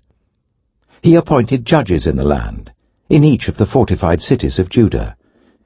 He told them, "Consider carefully what you do, because you are not judging for mere mortals, but for the Lord, who is with you whenever you give a verdict. Now let the fear of the Lord be on you. Judge carefully, for with the Lord our God there is no injustice, or partiality, or bribery." In Jerusalem also, Jehoshaphat appointed some of the Levites, priests, and heads of Israelite families to administer the law of the Lord and to settle disputes. And they lived in Jerusalem. He gave them these orders: You must serve faithfully and wholeheartedly in the fear of the Lord. In every case that comes before you from your people who live in the cities, whether bloodshed or other concerns of the law, commands, decrees, or regulations, you are to warn them not to sin against the Lord. Otherwise his wrath will come on you and your people. Do this, and you will not sin. Amariah, the chief priest, will be over you in any matter concerning the Lord, and Zebediah son of Ishmael, the leader of the tribe of Judah, will be over you in any matter concerning the king, and the Levites will serve as officials before you. Act with courage, and may the Lord be with those who do well. 2 Chronicles chapter 20. After this, the Moabites and Ammonites, with some of the Meunites, came to wage war against Jehoshaphat. Some people came and told Jehoshaphat, "A vast army is coming against you from Edom, from the other side of the Dead Sea. It is already in Hazazon Tamar," that is, En-gedi. Alarmed, Jehoshaphat resolved to inquire of the Lord, and he proclaimed a fast for all Judah. The people of Judah came together to seek help from the Lord. Indeed, they came from every town in Judah to seek him. Then Jehoshaphat stood up in the assembly of Judah and Jerusalem, at the temple of the Lord in the front of the new courtyard, and said, "Lord, the God of our ancestors, are you not the God who is in heaven? You rule over all the kingdoms of the nations. Power and might are in your hand, and no one can withstand you. Our God, did you not drive out the inhabitants of this land before your people Israel, and give it forever to the descendants of Abraham your friend? They have lived in it, and have built in it a sanctuary for your name, saying, 'If calamity comes upon us, whether the sword of judgment, or plague, or famine, we will stand in your presence before this temple that bears your name, and will cry out to you in our distress, and you will hear us and save us.' But now here are men from Ammon, Moab, and Mount Seir, whose territory you would not allow Israel to invade when they came from Egypt. So they turned away from them and did not destroy them. See how they are repaying us by coming to drive us out of the possession you gave us as an inheritance. Our God, will you not judge them? For we have no power to face this vast army that is attacking us. We do not know what to do, but our eyes are on you." All the men of Judah, with their wives and children and little ones, stood there before the Lord. Then the Spirit of the Lord came on Jahaziel, son of Zechariah, the son of Benaiah, the son of Jeiel, the son of Mattaniah, a Levite, and descendant of Asaph, as he stood in the assembly. He said, "Listen, King Jehoshaphat and all who live in Judah and Jerusalem. This is what the Lord says to you. Do not be afraid or discouraged because of this vast army. For the battle is not yours, but God's. Tomorrow march down against them. They will be climbing up by the pass of Ziz, and you will find them at the end of the gorge in the desert of Jeruel. You will not have to fight this battle. Take up your positions, stand firm, and see the deliverance the Lord will give you, Judah and Jerusalem. Do not be afraid, do not be discouraged. Go out to face them tomorrow, and the Lord will be with you." Jehoshaphat bowed down with his face to the ground, and all the people of Judah and Jerusalem fell down in worship before the Lord. Then some Levites from the Kohathites and Korahites stood up and praised the Lord, the God of Israel, with a very loud voice. Early in the morning they left for the desert of Tekoa. As they set out, Jehoshaphat stood and said, "Listen to me, Judah and the people of Jerusalem. Have faith in the Lord your God, and you will be upheld. Have faith in his prophets, and you will be successful." After consulting the people, Jehoshaphat appointed men to sing to the Lord and to praise him for the splendor of his holiness, as they went out at the head of the army, saying, "Give thanks to the Lord, for his love endures forever." As they began to sing and praise, the Lord set ambushes against the men of Ammon and Moab and Mount Seir, who were invading Judah, and they were defeated. The Ammonites and Moabites rose up against the men from Mount Seir to destroy and annihilate them. After they finished slaughtering the men from Seir, they helped to destroy one another. When the men of Judah came to the place that overlooks the desert and looked towards the vast army, they saw only dead bodies lying on the ground. No one escaped. So Jehoshaphat and his men went to carry off their plunder, and they found among them a great amount of equipment and clothing, and also articles of value, more than they could take away. There was so much plunder that it took 3 days to collect it. On the 4th day they assembled in the valley of Barakah, where they praised the Lord. This is why it is called the valley of Barakah to this day. Then, led by Jehoshaphat, all the men of Judah and Jerusalem returned joyfully to Jerusalem, for the Lord had given them cause to rejoice over their enemies. They entered Jerusalem and went to the temple of the Lord with harps and lyres and trumpets. The fear of God came on all the surrounding kingdoms when they heard how the Lord had fought against the enemies of Israel, and the kingdom of Jehoshaphat was at peace, for his God had given him rest on every side. So Jehoshaphat reigned over Judah. He was 35 years old when he became king of Judah, and he reigned in Jerusalem for 25 years. His mother's name was Azubah, daughter of Shilhi. He followed the ways of his father Asa, and did not stray from them. He did what was right in the eyes of the Lord. The high places, however, were not removed, and the people still had not set their hearts on the God of their ancestors. The other events of Jehoshaphat's reign, from beginning to end, are written in the annals of Jehu, son of Hanani, which are recorded in the book of the kings of Israel. Later, Jehoshaphat, king of Judah, made an alliance with Ahaziah, king of Israel, whose ways were wicked. He agreed with him to construct a fleet of trading ships. After these were built at Ezion-Geber, Eleazar, son of Dodavahu of Mareshah, prophesied against Jehoshaphat, saying, "Because you have made an alliance with Ahaziah, the Lord will destroy what you have made." The ships were wrecked and were not able to set sail to trade. 2 Chronicles, chapter 21. Then Jehoshaphat rested with his ancestors, and was buried with them in the city of David. And Jehoram his son succeeded him as king.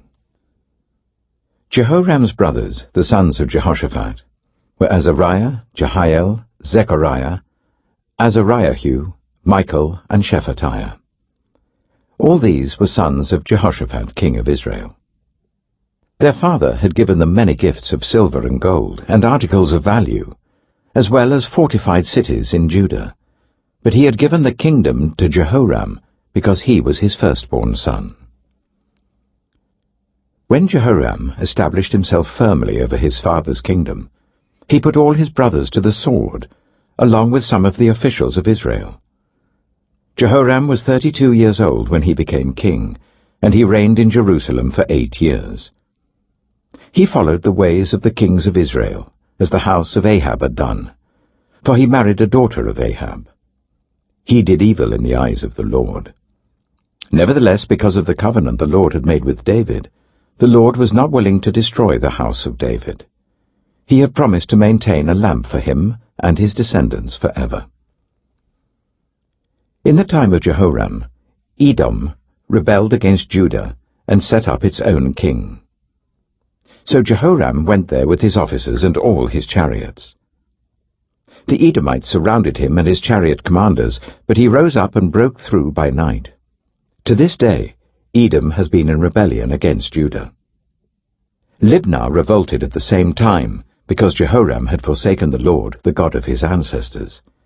He had also built high places on the hills of Judah, and had caused the people of Jerusalem to prostitute themselves, and had led Judah astray. Jehoram received a letter from Elijah the prophet, which said, "This is what the Lord, the God of your father David, says. You have not followed the ways of your father Jehoshaphat, or of Asa, king of Judah. But you have followed the ways of the kings of Israel, and you have led Judah and the people of Jerusalem to prostitute themselves, just as the house of Ahab did. You have also murdered your own brothers, members of your own family, men who were better than you. So now the Lord is about to strike your people, your sons, your wives, and everything that is yours with a heavy blow. You yourself will be very ill with a lingering disease of the bowels, until the disease causes your bowels to come out. The Lord aroused against Jehoram the hostility of the Philistines and of the Arabs who lived near the Cushites. They attacked Judah, invaded it, and carried off all the goods found in the king's palace together with his sons and wives. Not a son was left to him, except Ahaziah the youngest. After all this, the Lord afflicted Jehoram with an incurable disease of the bowels. In the course of time, at the end of the 2nd year, his bowels came out because of the disease, and he died in great pain. His people made no funeral fire in his honor, as they had for his predecessors.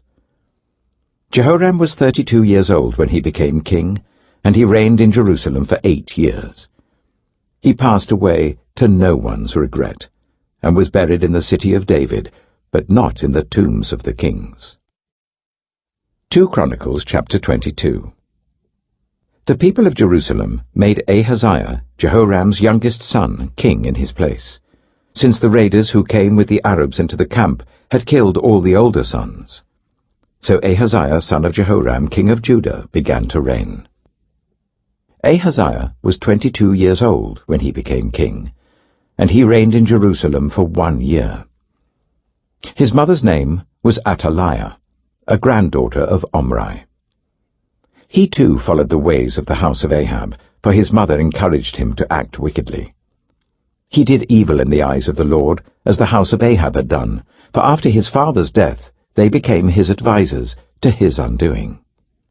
He also followed their counsel, when he went with Joram, son of Ahab, king of Israel, to wage war against Hazael, king of Aram, at Ramoth-Gilead. The Arameans wounded Joram. So he returned to Jezreel to recover from the wounds they had inflicted on him at Ramoth in his battle with Hazael, king of Aram. Then Ahaziah, son of Jehoram, king of Judah, went down to Jezreel to see Joram, son of Ahab, because he had been wounded. Through Ahaziah's visit to Joram, God brought about Ahaziah's downfall. When Ahaziah arrived, he went out with Joram to meet Jehu, son of Nimshi, whom the Lord had anointed to destroy the house of Ahab. While Jehu was executing judgment on the house of Ahab, he found the officials of Judah and the sons of Ahaziah's relatives, who had been attending Ahaziah, and he killed them. He then went in search of Ahaziah, and his men captured him while he was hiding in Samaria. He was brought to Jehu and put to death. They buried him, for they said he was a son of Jehoshaphat, who sought the Lord with all his heart. So there was no one in the house of Ahaziah powerful enough to retain the kingdom. When Athaliah, the mother of Ahaziah, saw that her son was dead, she proceeded to destroy the whole royal family of the house of Judah. But Jehosheba, the daughter of King Jehoram, took Joash, son of Ahaziah, and stole him away from among the royal princes who were about to be murdered, and put him and his nurse in a bedroom. Because Jehosheba, the daughter of King Jehoram, and wife of the priest Jehoiada, was Ahaziah's sister, she hid the child from Athaliah, so that she could not kill him. He remained hidden with them at the temple of God for 6 years, while Athaliah ruled the land. 2 Chronicles chapter 23. In the 7th year, Jehoiada showed his strength. He made a covenant with the commanders of units of 100. Azariah, son of Jeroham, Ishmael, son of Jehohanan, Azariah, son of Obed, Maaseiah, son of Adiah, and Elishaphat, son of Zichri. They went throughout Judah and gathered the Levites and the heads of Israelite families from all the towns. When they came to Jerusalem, the whole assembly made a covenant with the king at the temple of God. Jehoiada said to them, "The king's son shall reign, as the Lord promised concerning the descendants of David. Now this is what you are to do. A third of you priests and Levites, who are going on duty on the Sabbath, are to keep watch at the doors. A third of you at the royal palace, a third at the foundation gate, and all the others are to be in the courtyards of the temple of the Lord. No one is to enter the temple of the Lord except the priests and Levites on duty. They may enter because they are consecrated, but all the others are to observe the Lord's command not to enter. The Levites are to station themselves round the king, each with weapon in hand. Anyone who enters the temple is to be put to death. Stay close to the king wherever he goes. The Levites and all the men of Judah did just as Jehoiada the priest ordered. Each one took his men, those who were going on duty on the Sabbath and those who were going off duty, for Jehoiada the priest had not released any of the divisions. Then he gave the commanders of units of 100 the spears and the large and small shields that had belonged to King David and that were in the temple of God. He stationed all the men, each with his weapon in his hand, round the king, near the altar and the temple, from the south side to the north side of the temple. Jehoiada and his sons brought out the king's son and put the crown on him. They presented him with a copy of the covenant and proclaimed him king. They anointed him and shouted, "Long live the king!" When Athaliah heard the noise of the people, running and cheering the king, she went to them at the temple of the Lord. She looked, and there was the king, standing by his pillar at the entrance. The officers and the trumpeters were beside the king, and all the people of the land were rejoicing and blowing trumpets, and musicians with their instruments were leading the praises. Then Athaliah tore her robes and shouted, "Treason! Treason!"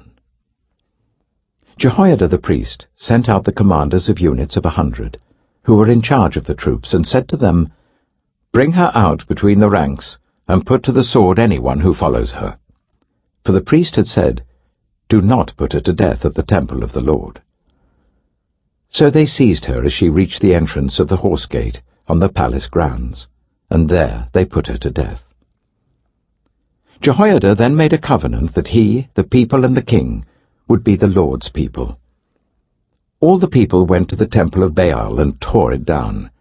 They smashed the altars and idols and killed Mattan the priest of Baal in front of the altars.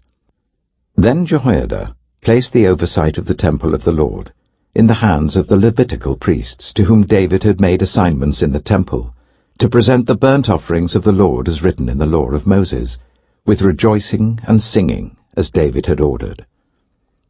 He also stationed gatekeepers at the gates of the Lord's temple, so that no one who was in any way unclean might enter. He took with him the commanders of hundreds, the nobles, the rulers of the people, and all the people of the land, and brought the king down from the temple of the Lord. They went into the palace through the upper gate, and seated the king on the royal throne. All the people of the land rejoiced, and the city was calm, because Athaliah had been slain with the sword. 2 Chronicles chapter 24. Joash was 7 years old when he became king, and he reigned in Jerusalem for 40 years. His mother's name was Zibiah. She was from Beersheba. Joash did what was right in the eyes of the Lord all the years of Jehoiada the priest. Jehoiada chose 2 wives for him, and he had sons and daughters. Sometime later, Joash decided to restore the temple of the Lord. He called together the priests and Levites and said to them, "Go to the towns of Judah and collect the money due annually from all Israel to repair the temple of your God. Do it now." But the Levites did not act at once. Therefore the king summoned Jehoiada the chief priest and said to him, "Why haven't you required the Levites to bring in from Judah and Jerusalem the tax imposed by Moses, the servant of the Lord, and by the assembly of Israel for the tent of the covenant law?" Now the sons of that wicked woman Athaliah had broken into the temple of God and had used even its sacred objects for the Baals. At the king's command, a chest was made and placed outside, at the gate of the temple of the Lord. A proclamation was then issued in Judah and Jerusalem that they should bring to the Lord the tax that Moses, the servant of God, had required of Israel in the wilderness. All the officials and all the people brought their contributions gladly, dropping them into the chest until it was full. Whenever the chest was brought in by the Levites to the king's officials, and they saw that there was a large amount of money, the royal secretary and the officer of the chief priest would come and empty the chest and carry it back to its place. They did this regularly and collected a great amount of money. The king and Jehoiada gave it to those who carried out the work required for the temple of the Lord. They hired masons and carpenters to restore the Lord's temple, and also workers in iron and bronze to repair the temple.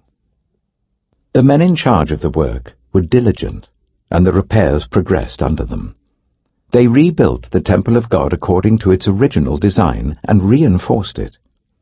When they had finished, they brought the rest of the money to the king and Jehoiada, and with it were made articles for the Lord's temple, articles for the service and for the burnt offerings, and also dishes and other objects of gold and silver. As long as Jehoiada lived, burnt offerings were presented continually in the temple of the Lord. Now Jehoiada was old and full of years, and he died at the age of 130. He was buried with the kings in the city of David, because of the good he had done in Israel for God and his temple. After the death of Jehoiada, the officials of Judah came and paid homage to the king, and he listened to them. They abandoned the temple of the Lord, the God of their ancestors, and worshipped Asherah poles and idols. Because of their guilt, God's anger came on Judah and Jerusalem. Although the Lord sent prophets to the people to bring them back to him, and though they testified against them, they would not listen. Then the Spirit of God came on Zechariah son of Jehoiada the priest. He stood before the people and said, "This is what God says. Why do you disobey the Lord's commands? You will not prosper. Because you have forsaken the Lord, he has forsaken you." But they plotted against him, and by order of the king they stoned him to death in the courtyard of the Lord's temple. King Joash did not remember the kindness Zechariah's father Jehoiada had shown him, but killed his son, who said as he lay dying, "May the Lord see this and call you to account." At the turn of the year, the army of Aram marched against Joash. It invaded Judah and Jerusalem and killed all the leaders of the people. They sent all the plunder to their king in Damascus. Although the Aramean army had come with only a few men, the Lord delivered into their hands a much larger army. Because Judah had forsaken the Lord, the God of their ancestors, judgment was executed on Joash. When the Arameans withdrew, they left Joash severely wounded. His officials conspired against him for murdering the son of Jehoiada the priest, and they killed him in his bed. So he died, and was buried in the city of David, but not in the tombs of the kings. Those who conspired against him were Zabad, son of Shimeath, an Ammonite woman, and Jehozabad, son of Shimrith, a Moabite woman. The account of his sons, the many prophecies about him, and the record of the restoration of the temple of God are written in the annotations on the book of the kings. And Amaziah his son succeeded him as king. 2 Chronicles chapter 25. Amaziah was 25 years old when he became king, and he reigned in Jerusalem for 29 years. His mother's name was Jehoaddan. She was from Jerusalem. He did what was right in the eyes of the Lord, but not wholeheartedly. After the kingdom was firmly in his control, he executed the officials who had murdered his father the king. Yet he did not put their children to death, but acted in accordance with what is written in the law in the book of Moses, where the Lord commanded, "Parents shall not be put to death for their children, nor children be put to death for their parents. Each will die for their own sin." Amaziah called the people of Judah together, and assigned them according to their families to commanders of thousands and commanders of hundreds for all Judah and Benjamin. He then mustered those 20 years old or more, and found that there were 300,000 men fit for military service, able to handle the spear and shield. He also hired 100,000 fighting men from Israel for 100 talents of silver.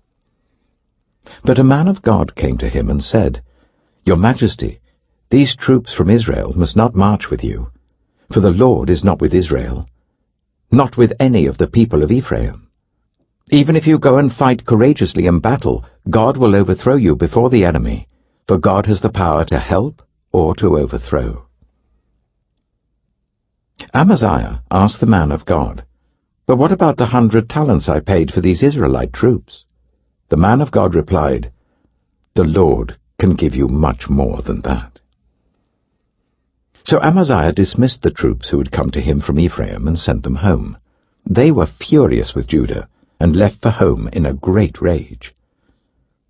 Amaziah then marshalled his strength and led his army to the valley of Salt, where he killed 10,000 men of Seir.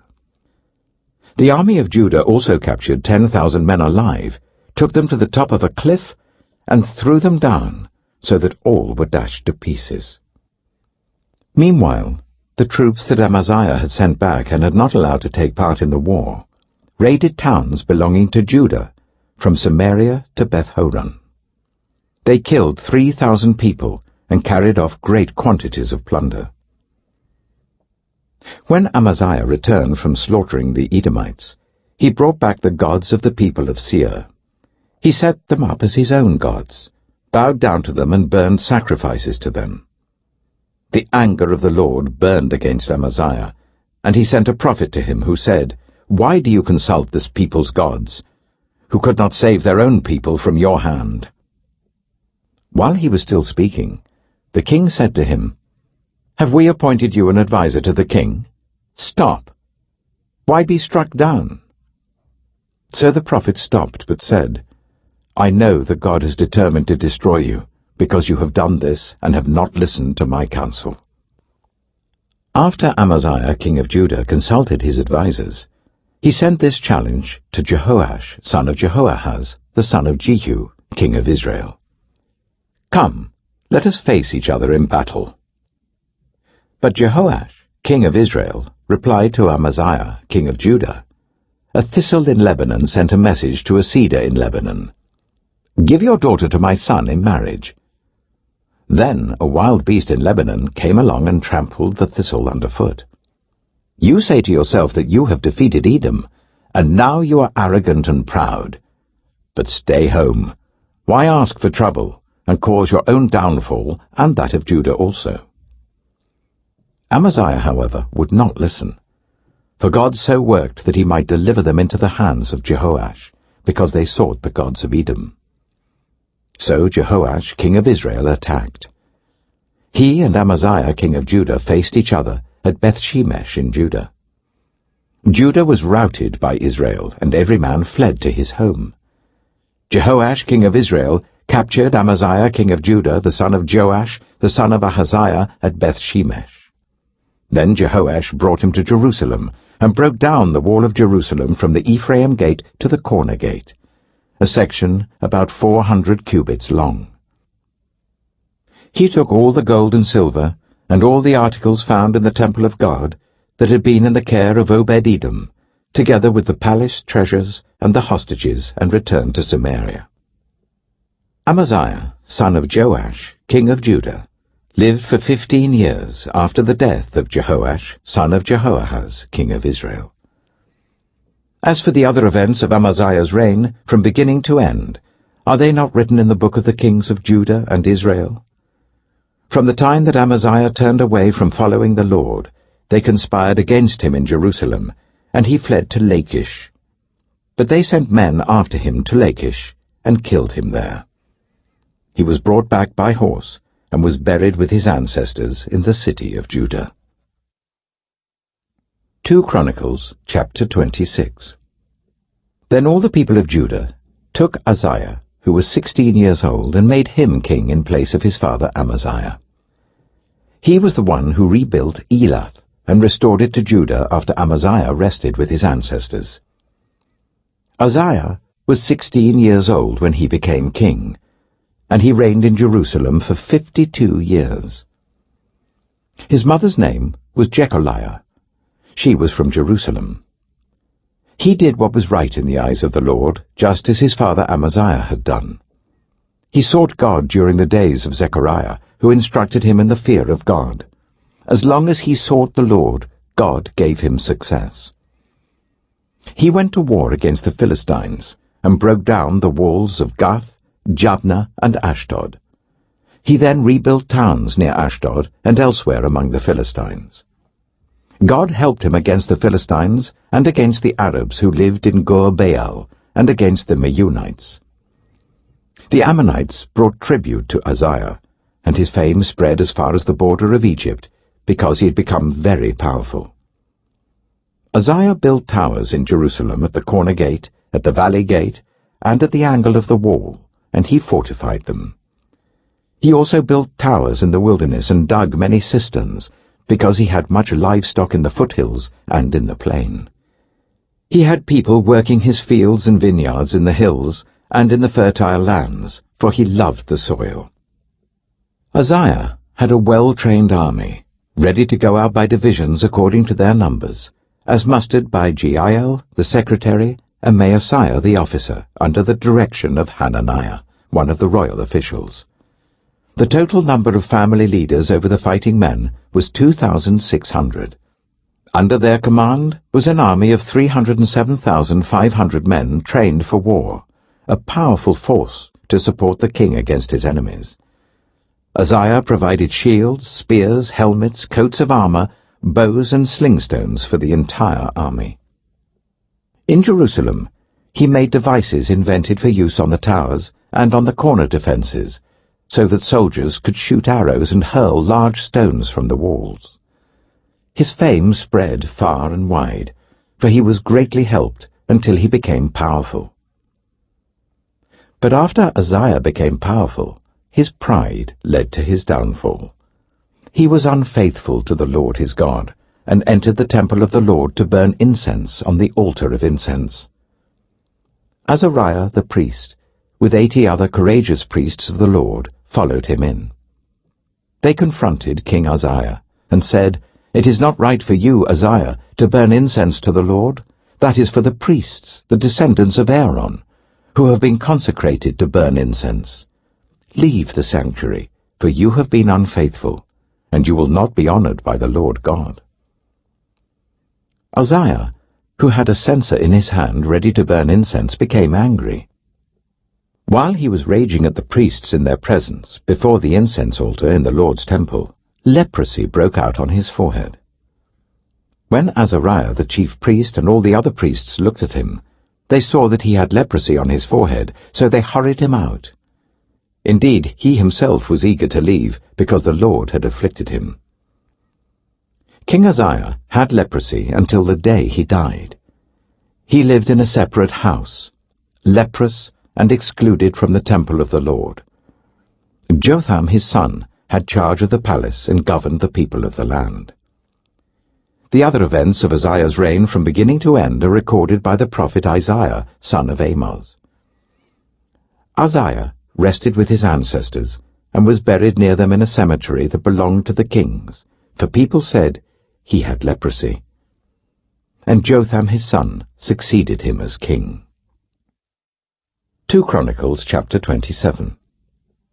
Jotham was 25 years old when he became king, and he reigned in Jerusalem for 16 years.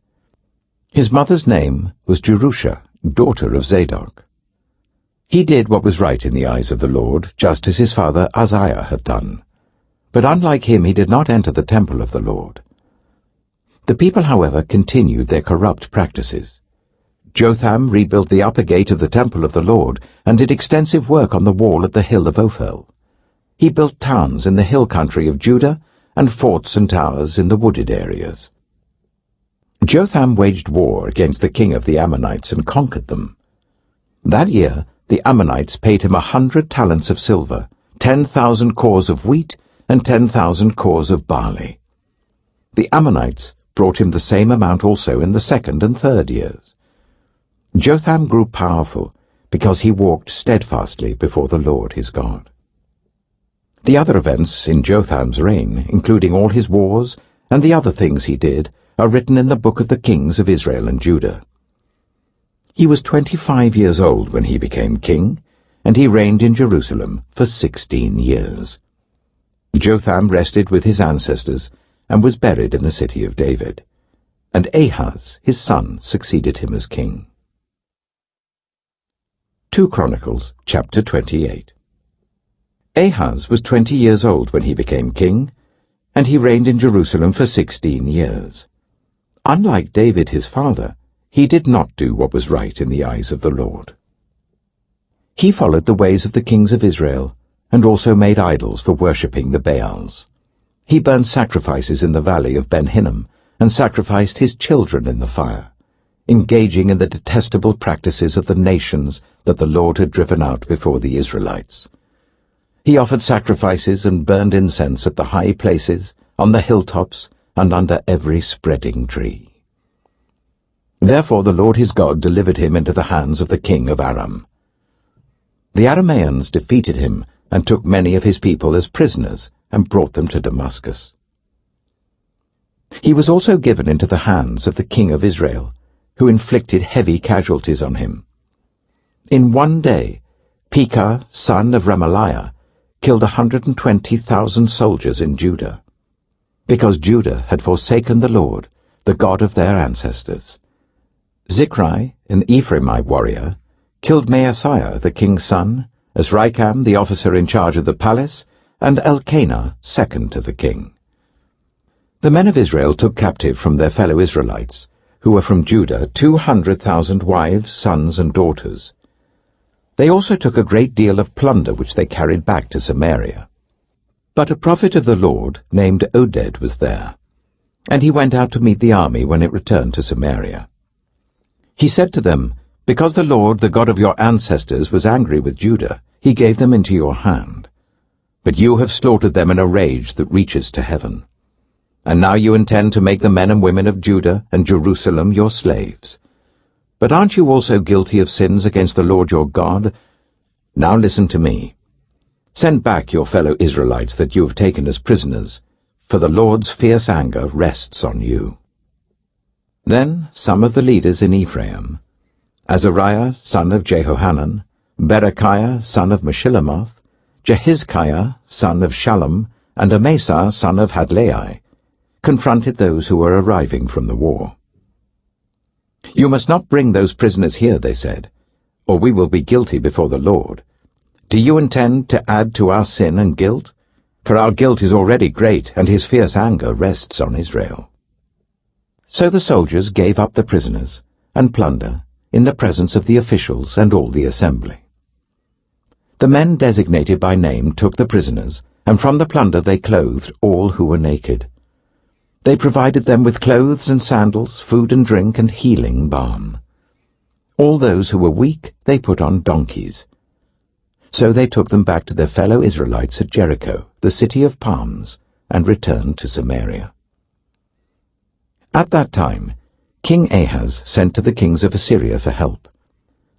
The Edomites had again come and attacked Judah and carried away prisoners, while the Philistines had raided towns in the foothills and in the Negev of Judah. They captured and occupied Beth-Shemesh, Ajalon, and Gederoth, as well as Soko, Timnah, and Gimzo, with their surrounding villages. The Lord had humbled Judah because of Ahaz king of Israel, for he had promoted wickedness in Judah and had been most unfaithful to the Lord. Tiglath-Pileser, king of Assyria, came to him, but gave him trouble instead of help. Ahaz took some of the things from the temple of the Lord, and from the royal palace, and from the officials, and presented them to the king of Assyria, but that did not help him. In his time of trouble, King Ahaz became even more unfaithful to the Lord. He offered sacrifices to the gods of Damascus who had defeated him, for he thought, "Since the gods of the kings of Aram have helped them, I will sacrifice to them so that they will help me." But they were his downfall, and the downfall of all Israel. Ahaz gathered together the furnishings from the temple of God and cut them in pieces. He shut the door of the Lord's temple and set up altars at every street corner in Jerusalem. In every town in Judah he built high places to burn sacrifices to other gods and aroused the anger of the Lord, the God of his ancestors. The other events of his reign and all his ways from beginning to end are written in the book of the kings of Judah and Israel. Ahaz rested with his ancestors and was buried in the city of Jerusalem, but he was not placed in the tombs of the kings of Israel. And Hezekiah, his son, succeeded him as king. 2 Chronicles chapter 29. Hezekiah was 25 years old when he became king, and he reigned in Jerusalem for 29 years. His mother's name was Abijah, daughter of Zechariah. He did what was right in the eyes of the Lord, just as his father David had done. In the first month of the first year of his reign, he opened the doors of the temple of the Lord and repaired them. He brought in the priests and Levites, assembled them in the square on the east side, and said, "Listen to me, Levites. Consecrate yourselves now, and consecrate the temple of the Lord, the God of your ancestors. Remove all defilement from the sanctuary. Our parents were unfaithful. They did evil in the eyes of the Lord our God and forsook him. They turned their faces away from the Lord's dwelling place and turned their backs on him. They also shut the doors of the portico and put out the lamps. They did not burn incense or present any burnt offerings at the sanctuary to the God of Israel. Therefore, the anger of the Lord has fallen on Judah and Jerusalem. He has made them an object of dread and horror and scorn, as you can see with your own eyes. This is why our fathers have fallen by the sword, and why our sons and daughters and our wives are in captivity. Now I intend to make a covenant with the Lord, the God of Israel, so that his fierce anger will turn away from us. My sons, do not be negligent now, for the Lord has chosen you to stand before him and serve him, to minister before him and to burn incense." Then these Levites set to work. From the Kohathites, Mahath, son of Amasai, and Joel, son of Azariah. From the Merarites, Kish, son of Abdi, and Azariah, son of Jehalalel. From the Gershonites, Joah, son of Zimmah, and Eden, son of Joah. From the descendants of Elizaphan, Shimri and Jeiel. From the descendants of Asaph, Zechariah and Mattaniah. From the descendants of Heman, Jehiel and Shimei. From the descendants of Jeduthun, Shemaiah and Aziel. When they had assembled their fellow Levites and consecrated themselves, they went in to purify the temple of the Lord as the king had ordered, following the word of the Lord. The priests went into the sanctuary of the Lord to purify it. They brought out to the courtyard of the Lord's temple everything unclean that they found in the temple of the Lord. The Levites took it and carried it out to the Kidron Valley. They began the consecration on the first day of the first month, and by the 8th day of the month they reached the portico of the Lord. For 8 more days they consecrated the temple of the Lord itself, finishing on the 16th day of the first month. Then they went in to King Hezekiah and reported, "We have purified the entire temple of the Lord, the altar of burnt offering with all its utensils, and the table for setting out the consecrated bread with all its articles. We have prepared and consecrated all the articles that King Ahaz removed in his unfaithfulness while he was king. They are now in front of the Lord's altar." Early next morning, King Hezekiah gathered the city officials together and went up to the temple of the Lord. They brought 7 bulls, 7 rams, 7 male lambs, and 7 male goats as a sin offering for the kingdom, for the sanctuary, and for Judah. The king commanded the priests, the descendants of Aaron, to offer these on the altar of the Lord. So they slaughtered the bulls, and the priests took the blood and splashed it against the altar. Next, they slaughtered the rams, and splashed their blood against the altar. Then they slaughtered the lambs, and splashed their blood against the altar. The goats for the sin offering were brought before the king and the assembly, and they laid their hands on them.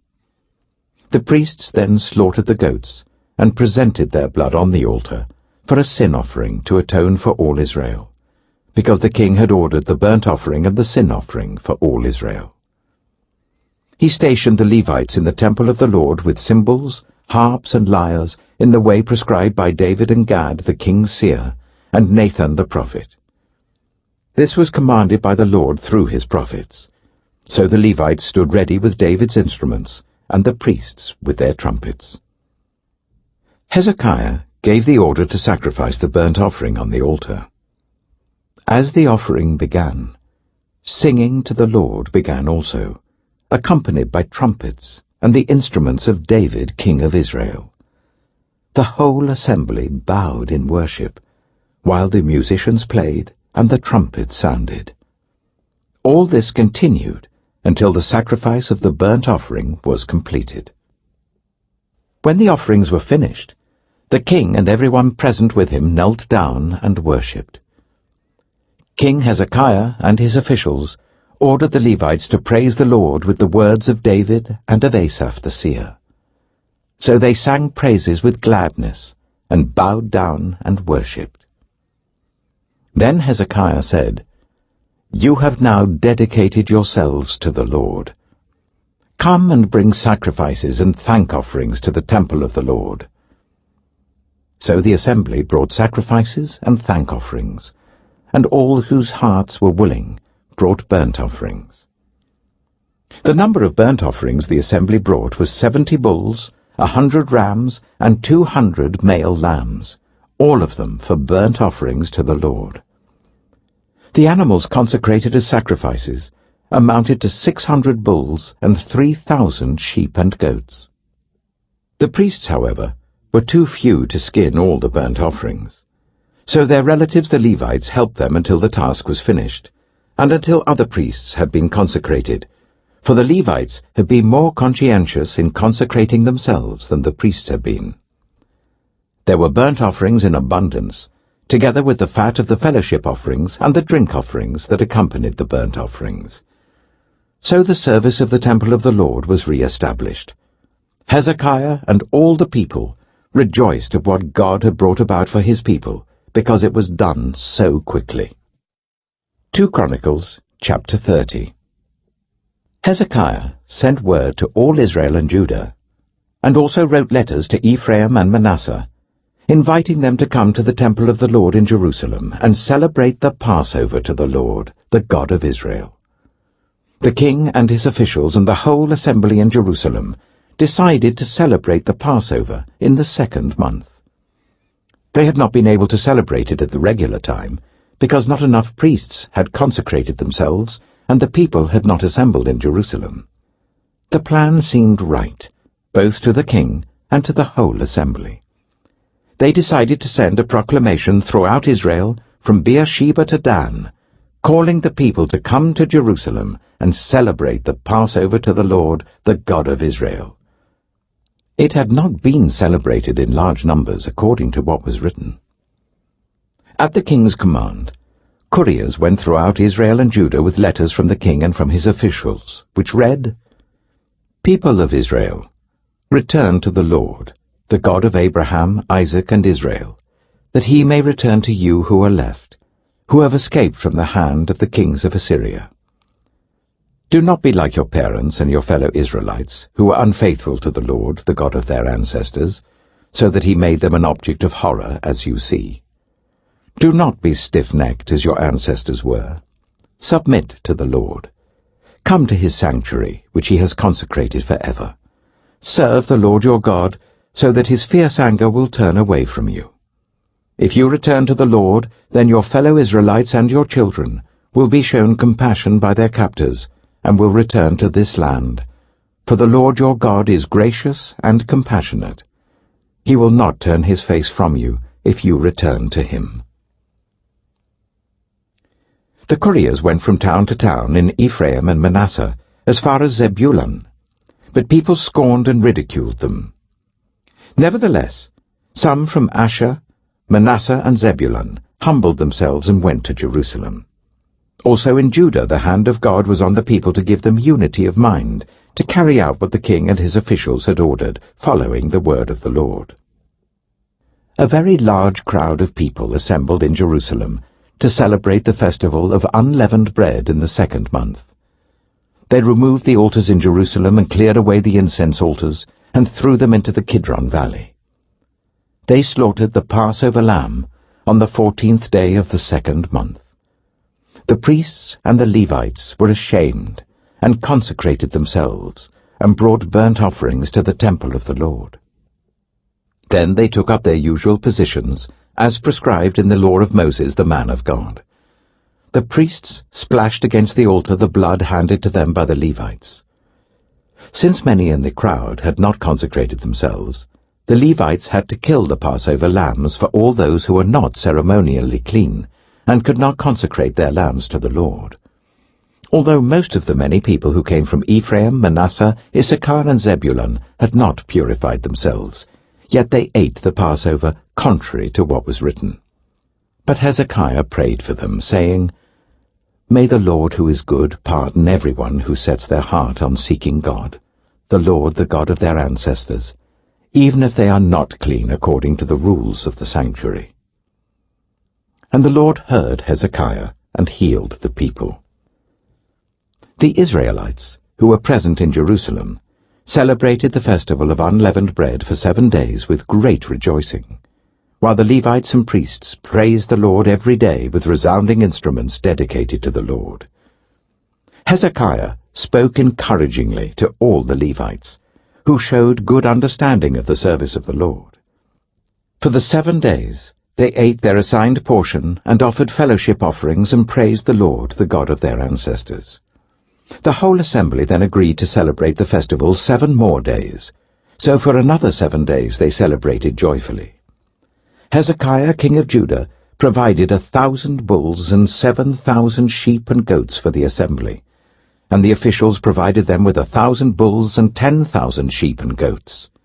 A great number of priests consecrated themselves. The entire assembly of Judah rejoiced, along with the priests and Levites, and all who had assembled from Israel, including the foreigners who had come from Israel, and also those who resided in Judah. There was great joy in Jerusalem, for since the days of Solomon son of David, king of Israel, there had been nothing like this in Jerusalem.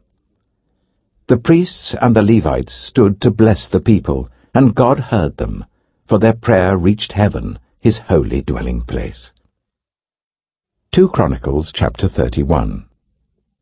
When all this had ended, the Israelites who were there went to the towns of Judah, smashed the sacred stones and cut down the Asherah poles. They destroyed the high places and the altars throughout Judah and Benjamin, and in Ephraim and Manasseh. After they had destroyed them all, the Israelites returned to their own towns and to their own property.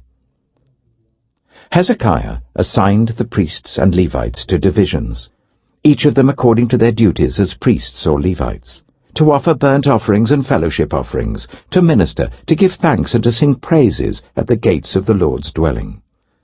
The king contributed from his own possessions for the morning and evening burnt offerings, and for the burnt offerings on the Sabbaths, at the new moons, and at the appointed festivals, as written in the law of the Lord. He ordered the people living in Jerusalem to give the portion due to the priests and Levites, so that they could devote themselves to the law of the Lord.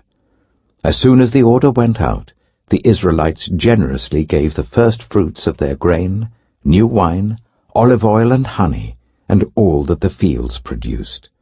They brought a great amount, a tithe of everything. The people of Israel and Judah who lived in the towns of Judah also brought a tithe of their herds and flocks, and a tithe of the holy things dedicated to the Lord their God, and they piled them in heaps. They began doing this in the 3rd month, and finished in the 7th month. When Hezekiah and his officials came and saw the heaps, they praised the Lord and blessed his people Israel.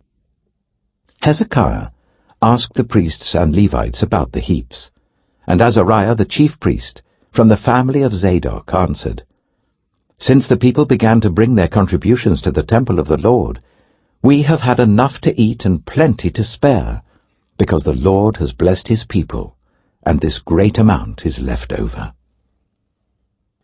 Hezekiah gave orders to prepare storerooms in the temple of the Lord, and this was done. Then they faithfully brought in the contributions, tithes, and dedicated gifts. Conaniah, a Levite, was the overseer in charge of these things, and his brother Shimei was next in rank. Jehiel, Azaziah, Nahath, Asahel, Jerimoth, Jozabad, Eliel, Ishmachiah, Mahath, and Benaiah were assistants of Conaniah and Shimei his brother. All these served by appointment of King Hezekiah and Azariah, the official in charge of the temple of God. Kore, son of Imnah the Levite, keeper of the east gate, was in charge of the free will offerings given to God, distributing the contributions made to the Lord and also the consecrated gifts. Eden, Meniamin, Jeshua, Shemaiah, Amariah, and Shechaniah assisted him faithfully in the towns of the priests, distributing to their fellow priests according to their divisions, old and young alike. In addition, they distributed to the males 3 years old or more, whose names were in the genealogical records, all who would enter the temple of the Lord to perform the daily duties of their various tasks according to their responsibilities and their divisions. And they distributed to the priests enrolled by their families in the genealogical records, and likewise to the Levites 20 years old or more, according to their responsibilities and their divisions. They included all the little ones, the wives and the sons and daughters of the whole community listed in these genealogical records, for they were faithful in consecrating themselves. As for the priests, the descendants of Aaron, who lived on the farmlands around their towns or in any other towns, men were designated by name to distribute portions to every male among them, and to all who were recorded in the genealogies of the Levites. This is what Hezekiah did throughout Judah, doing what was good and right and faithful before the Lord his God.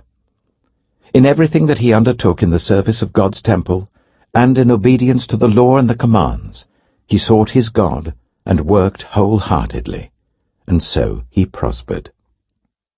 2 Chronicles chapter 32. After all that Hezekiah had so faithfully done, Sennacherib, king of Assyria, came and invaded Judah. He laid siege to the fortified cities, thinking to conquer them for himself. When Hezekiah saw that Sennacherib had come, and that he intended to wage war against Jerusalem, he consulted with his officials and military staff about blocking off the water from the springs outside the city, and they helped him. They gathered a large group of people who blocked all the springs and the stream that flowed through the land. "Why should the kings of Assyria come and find plenty of water?" they said. Then he worked hard, repairing all the broken sections of the wall and building towers on it. He built another wall outside that one, and reinforced the terraces of the city of David. He also made large numbers of weapons and shields.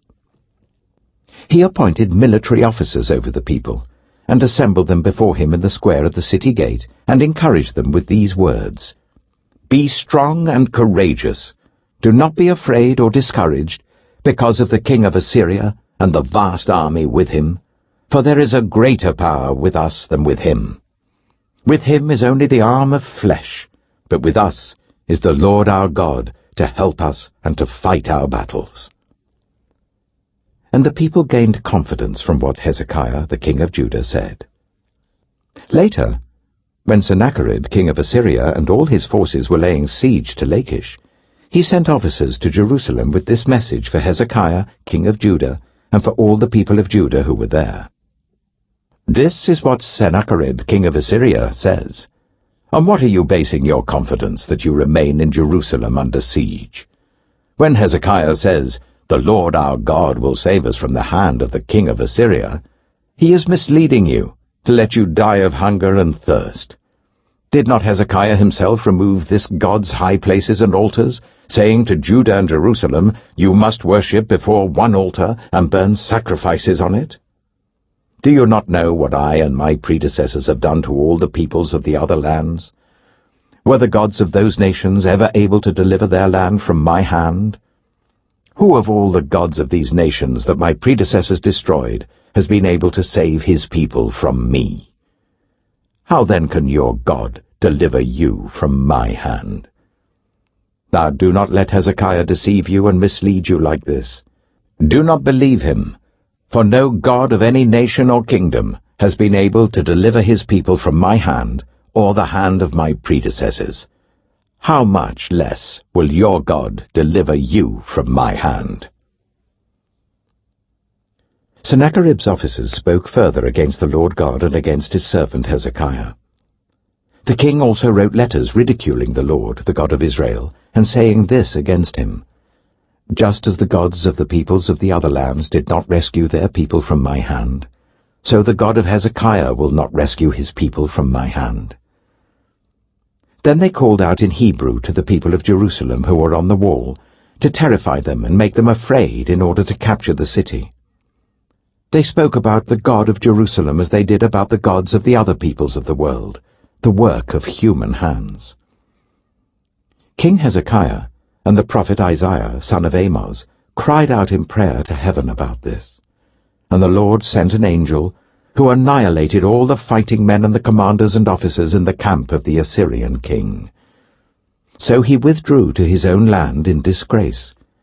And when he went into the temple of his God, some of his sons, his own flesh and blood, cut him down with the sword.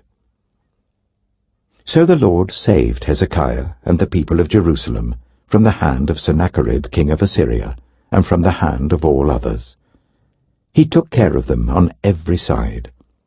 Many brought offerings to Jerusalem for the Lord, and valuable gifts for Hezekiah king of Judah. From then on, he was highly regarded by all the nations. In those days, Hezekiah became ill, and was at the point of death. He prayed to the Lord, who answered him, and gave him a miraculous sign. But Hezekiah's heart was proud, and he did not respond to the kindness shown to him. Therefore the Lord's wrath was on him, and on Judah and Jerusalem. Then Hezekiah repented of the pride of his heart, as did the people of Jerusalem. Therefore the Lord's wrath did not come on them during the days of Hezekiah. Hezekiah had very great wealth and honor, and he made treasuries for his silver and gold and for his precious stones, spices, shields, and all kinds of valuables. He also made buildings to store the harvest of grain, new wine, and olive oil. And he made stalls for various kinds of cattle and pens for the flocks. He built villages and acquired great numbers of flocks and herds, for God had given him very great riches. It was Hezekiah who blocked the upper outlet of the Gihon spring, and channeled the water down to the west side of the city of David. He succeeded in everything he undertook. But when envoys were sent by the rulers of Babylon to ask him about the miraculous sign that had occurred in the land, God left him to test him, and to know everything that was in his heart. The other events of Hezekiah's reign, and his acts of devotion, are written in the vision of the prophet Isaiah son of Amoz, in the book of the kings of Judah and Israel.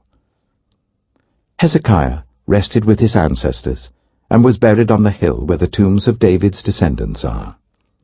All Judah and the people of Jerusalem honored him when he died, and Manasseh, his son, succeeded him as king. 2 Chronicles, chapter 33. Manasseh was 12 years old when he became king, and he reigned in Jerusalem for 55 years. He did evil in the eyes of the Lord, following the detestable practices of the nations the Lord had driven out before the Israelites. He rebuilt the high places his father Hezekiah had demolished. He also erected altars to the Baals and made Asherah poles. He bowed down to all the starry hosts and worshipped them.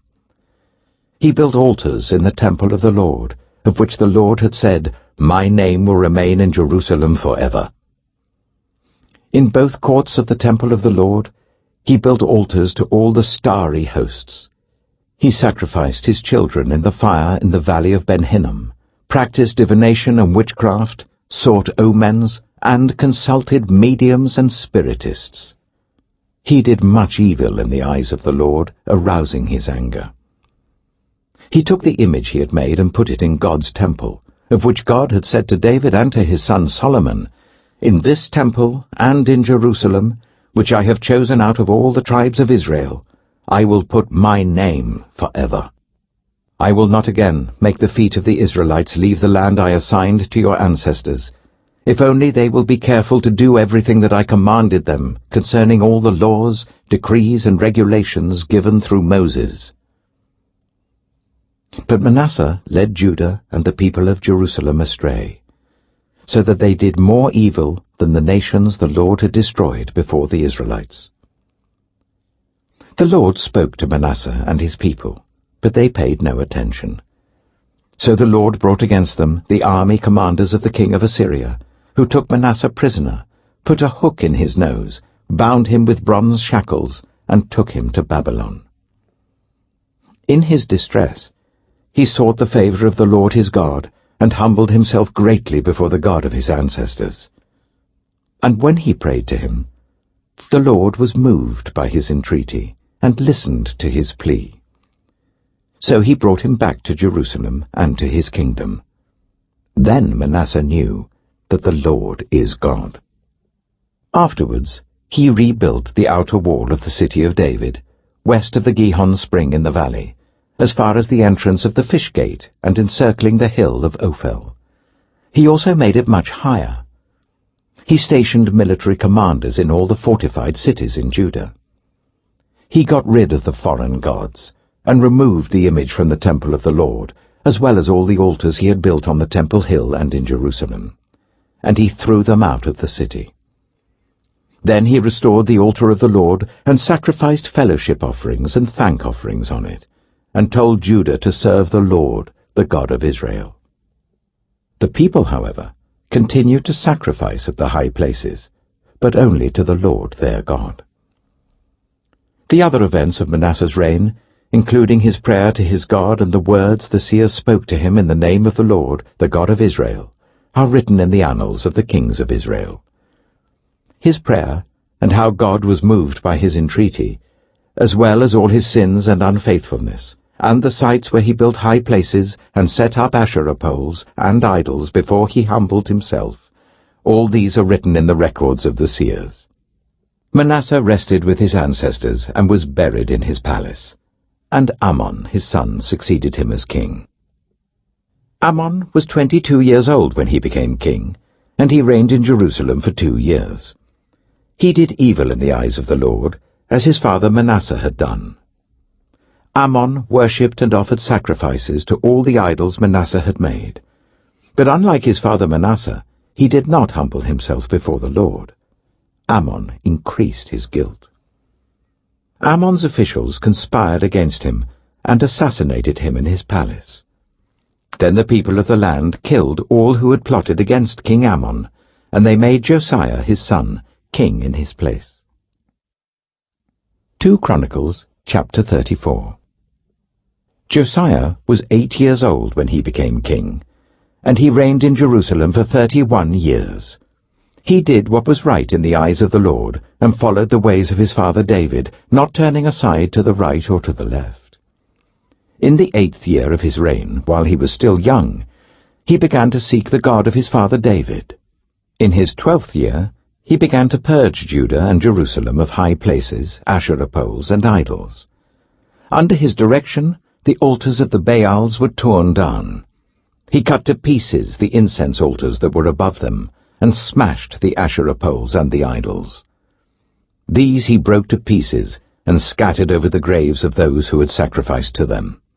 He burned the bones of the priests on their altars, and so he purged Judah and Jerusalem. In the towns of Manasseh, Ephraim, and Simeon, as far as Naphtali, and in the ruins around them, he tore down the altars and the Asherah poles, and crushed the idols to powder, and cut to pieces all the incense altars throughout Israel. Then he went back to Jerusalem. In the 18th year of Josiah's reign, to purify the land and the temple, he sent Shaphan, son of Azaliah, and Maaseiah, the ruler of the city, with Joah, son of Joahaz, the recorder, to repair the temple of the Lord his God.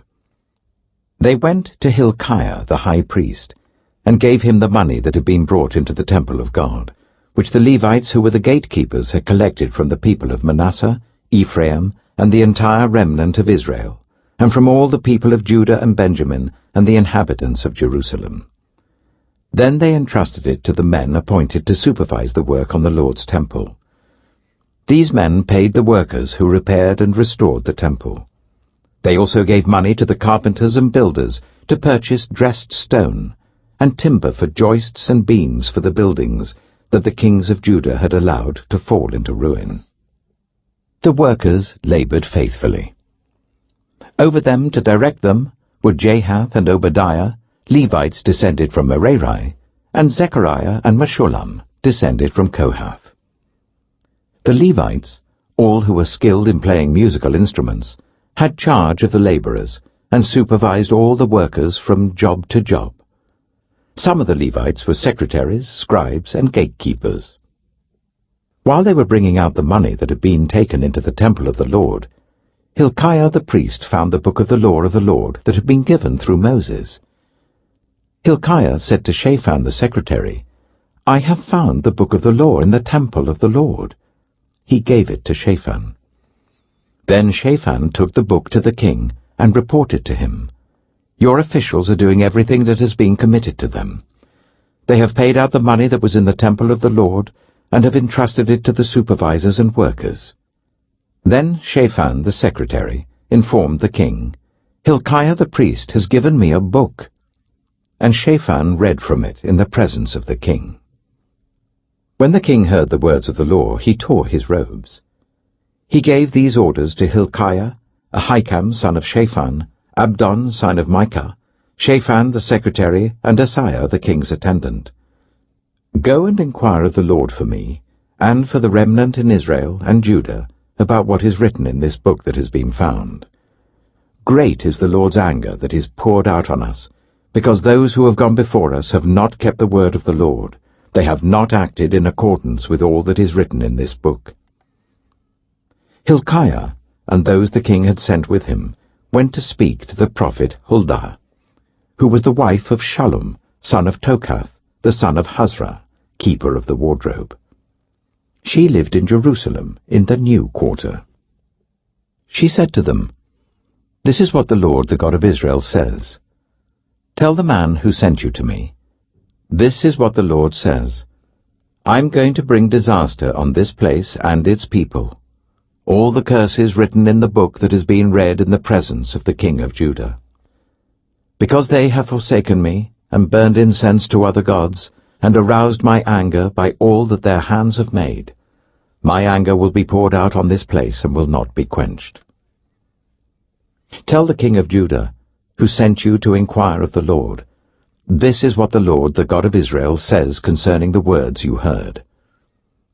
Because your heart was responsive, and you humbled yourself before God when you heard what he spoke against this place and its people, and because you humbled yourself before me and tore your robes and wept in my presence, I have heard you, declares the Lord. Now I will gather you to your ancestors, and you will be buried in peace. Your eyes will not see all the disaster I am going to bring on this place and on those who live here." So they took her answer back to the king. Then the king called together all the elders of Judah and Jerusalem. He went up to the temple of the Lord with the people of Judah, the inhabitants of Jerusalem, the priests and the Levites, all the people from the least to the greatest. He read in their hearing all the words of the book of the covenant, which had been found in the temple of the Lord.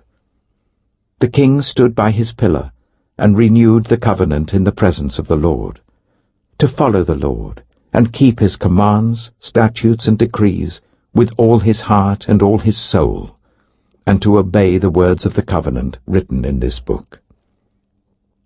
Then he made everyone in Jerusalem and Benjamin pledge themselves to it. The people of Jerusalem did this in accordance with the covenant of God, the God of their ancestors. Josiah removed all the detestable idols from all the territory belonging to the Israelites, and he made all who were present in Israel serve the Lord their God. As long as he lived, they did not fail to follow the Lord, the God of their ancestors. 2 Chronicles chapter 35. Josiah celebrated the Passover to the Lord in Jerusalem, and the Passover lamb was slaughtered on the 14th day of the first month. He appointed the priests to their duties and encouraged them in the service of the Lord's temple. He said to the Levites who instructed all Israel and who had been consecrated to the Lord, "Put the sacred ark in the temple that Solomon son of David, king of Israel, built. It is not to be carried about on your shoulders. Now serve the Lord your God and his people Israel. Prepare yourselves by families in your divisions, according to the instructions written by David, king of Israel, and by his son Solomon. Stand in the holy place with a group of Levites for each subdivision of the families of your fellow Israelites, the lay people. Slaughter the Passover lambs, consecrate yourselves, and prepare the lambs for your fellow Israelites, doing what the Lord commanded through Moses." Josiah provided for all the lay people who were there a total of 30,000 lambs and goats for the Passover offerings, and also 3,000 cattle, all from the king's own possessions. His officials also contributed voluntarily to the people and the priests and Levites. Hilkiah, Zechariah, and Jehiel, the officials in charge of God's temple, gave the priests 2,600 Passover offerings and 300 cattle. Also, Conaniah, along with Shemaiah and Nathanael his brothers, and Hashabiah, Jeiel, and Jozabad, the leaders of the Levites, provided 5,000 Passover offerings and 500 head of cattle for the Levites. The service was arranged, and the priests stood in their places with the Levites in their divisions as the king had ordered. The Passover lambs were slaughtered, and the priests splashed against the altar the blood handed to them, while the Levites skinned the animals. They set aside the burnt offerings to give them to the subdivisions of the families of the people to offer to the Lord, as it is written in the book of Moses. They did the same with the cattle. They roasted the Passover animals over the fire as prescribed, and boiled the holy offerings in pots, cauldrons, and pans, and served them quickly to all the people. After this, they made preparations for themselves and for the priests, because the priests, the descendants of Aaron, were sacrificing the burnt offerings and the fat portions until nightfall. So the Levites made preparations for themselves and for the Aaronic priests. The musicians, the descendants of Asaph, were in the places prescribed by David, Asaph, Heman, and Jeduthun, the king's seer. The gatekeepers at each gate did not need to leave their posts, because their fellow Levites made the preparations for them. So at that time, the entire service of the Lord was carried out for the celebration of the Passover, and the offering of burnt offerings on the altar of the Lord, as King Josiah had ordered. The Israelites who were present celebrated the Passover at that time, and observed the festival of unleavened bread for 7 days. The Passover had not been observed like this in Israel since the days of the prophet Samuel, and none of the kings of Israel had ever celebrated such a Passover as did Josiah, with the priests, the Levites, and all Judah and Israel, who were there with the people of Jerusalem. This Passover was celebrated in the 18th year of Josiah's reign. After all this, when Josiah had set the temple in order, Necho, king of Egypt, went up to fight at Carchemish on the Euphrates, and Josiah marched out to meet him in battle. But Necho sent messengers to him, saying, "What quarrel is there, king of Judah, between you and me? It is not you I am attacking at this time, but the house with which I am at war. God has told me to hurry. So stop opposing God, who is with me, or he will destroy you." Josiah, however, would not turn away from him, but disguised himself to engage him in battle. He would not listen to what Necho had said at God's command, but went to fight him on the plain of Megiddo. Archers shot King Josiah, and he told his officers, "Take me away, I am badly wounded." So they took him out of his chariot, put him in his other chariot, and brought him to Jerusalem, where he died. He was buried in the tombs of his ancestors, and all Judah and Jerusalem mourned for him. Jeremiah composed laments for Josiah, and to this day all the male and female singers commemorate Josiah in the laments. These became a tradition in Israel, and are written in the Laments.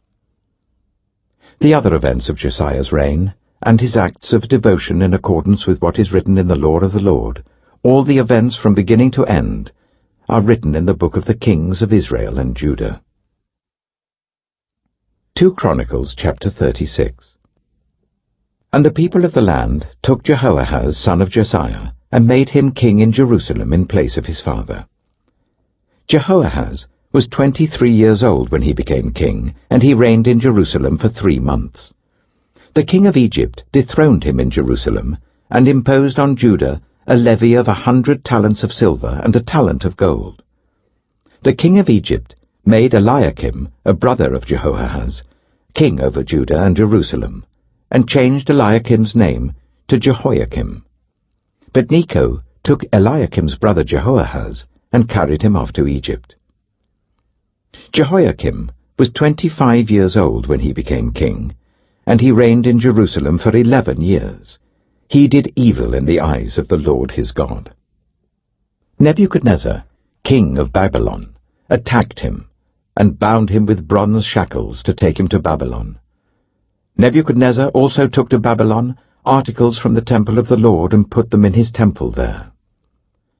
The other events of Jehoiakim's reign, the detestable things he did, and all that was found against him, are written in the book of the kings of Israel and Judah, and Jehoiachin, his son, succeeded him as king.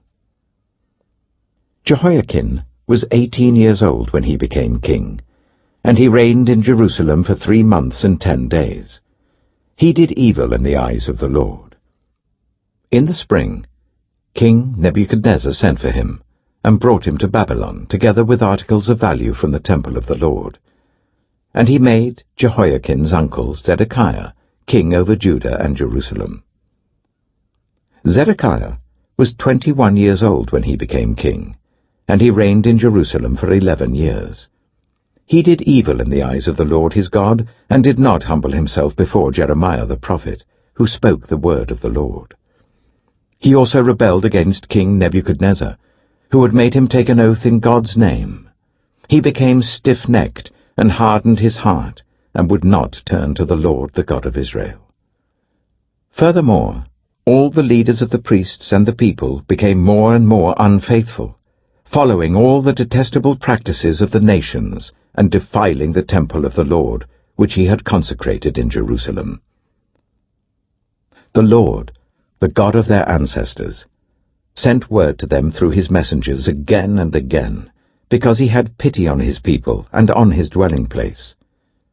But they mocked God's messengers, despised his words, and scoffed at his prophets until the wrath of the Lord was aroused against his people, and there was no remedy.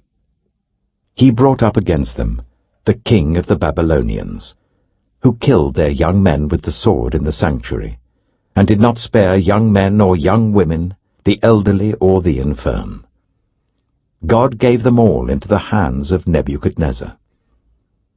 He carried to Babylon all the articles from the temple of God, both large and small, and the treasures of the Lord's temple and the treasures of the king and his officials. They set fire to God's temple and broke down the wall of Jerusalem. They burned all the palaces and destroyed everything of value there.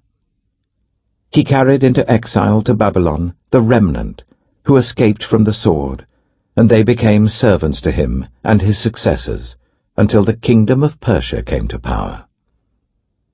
The land enjoyed its Sabbath rests.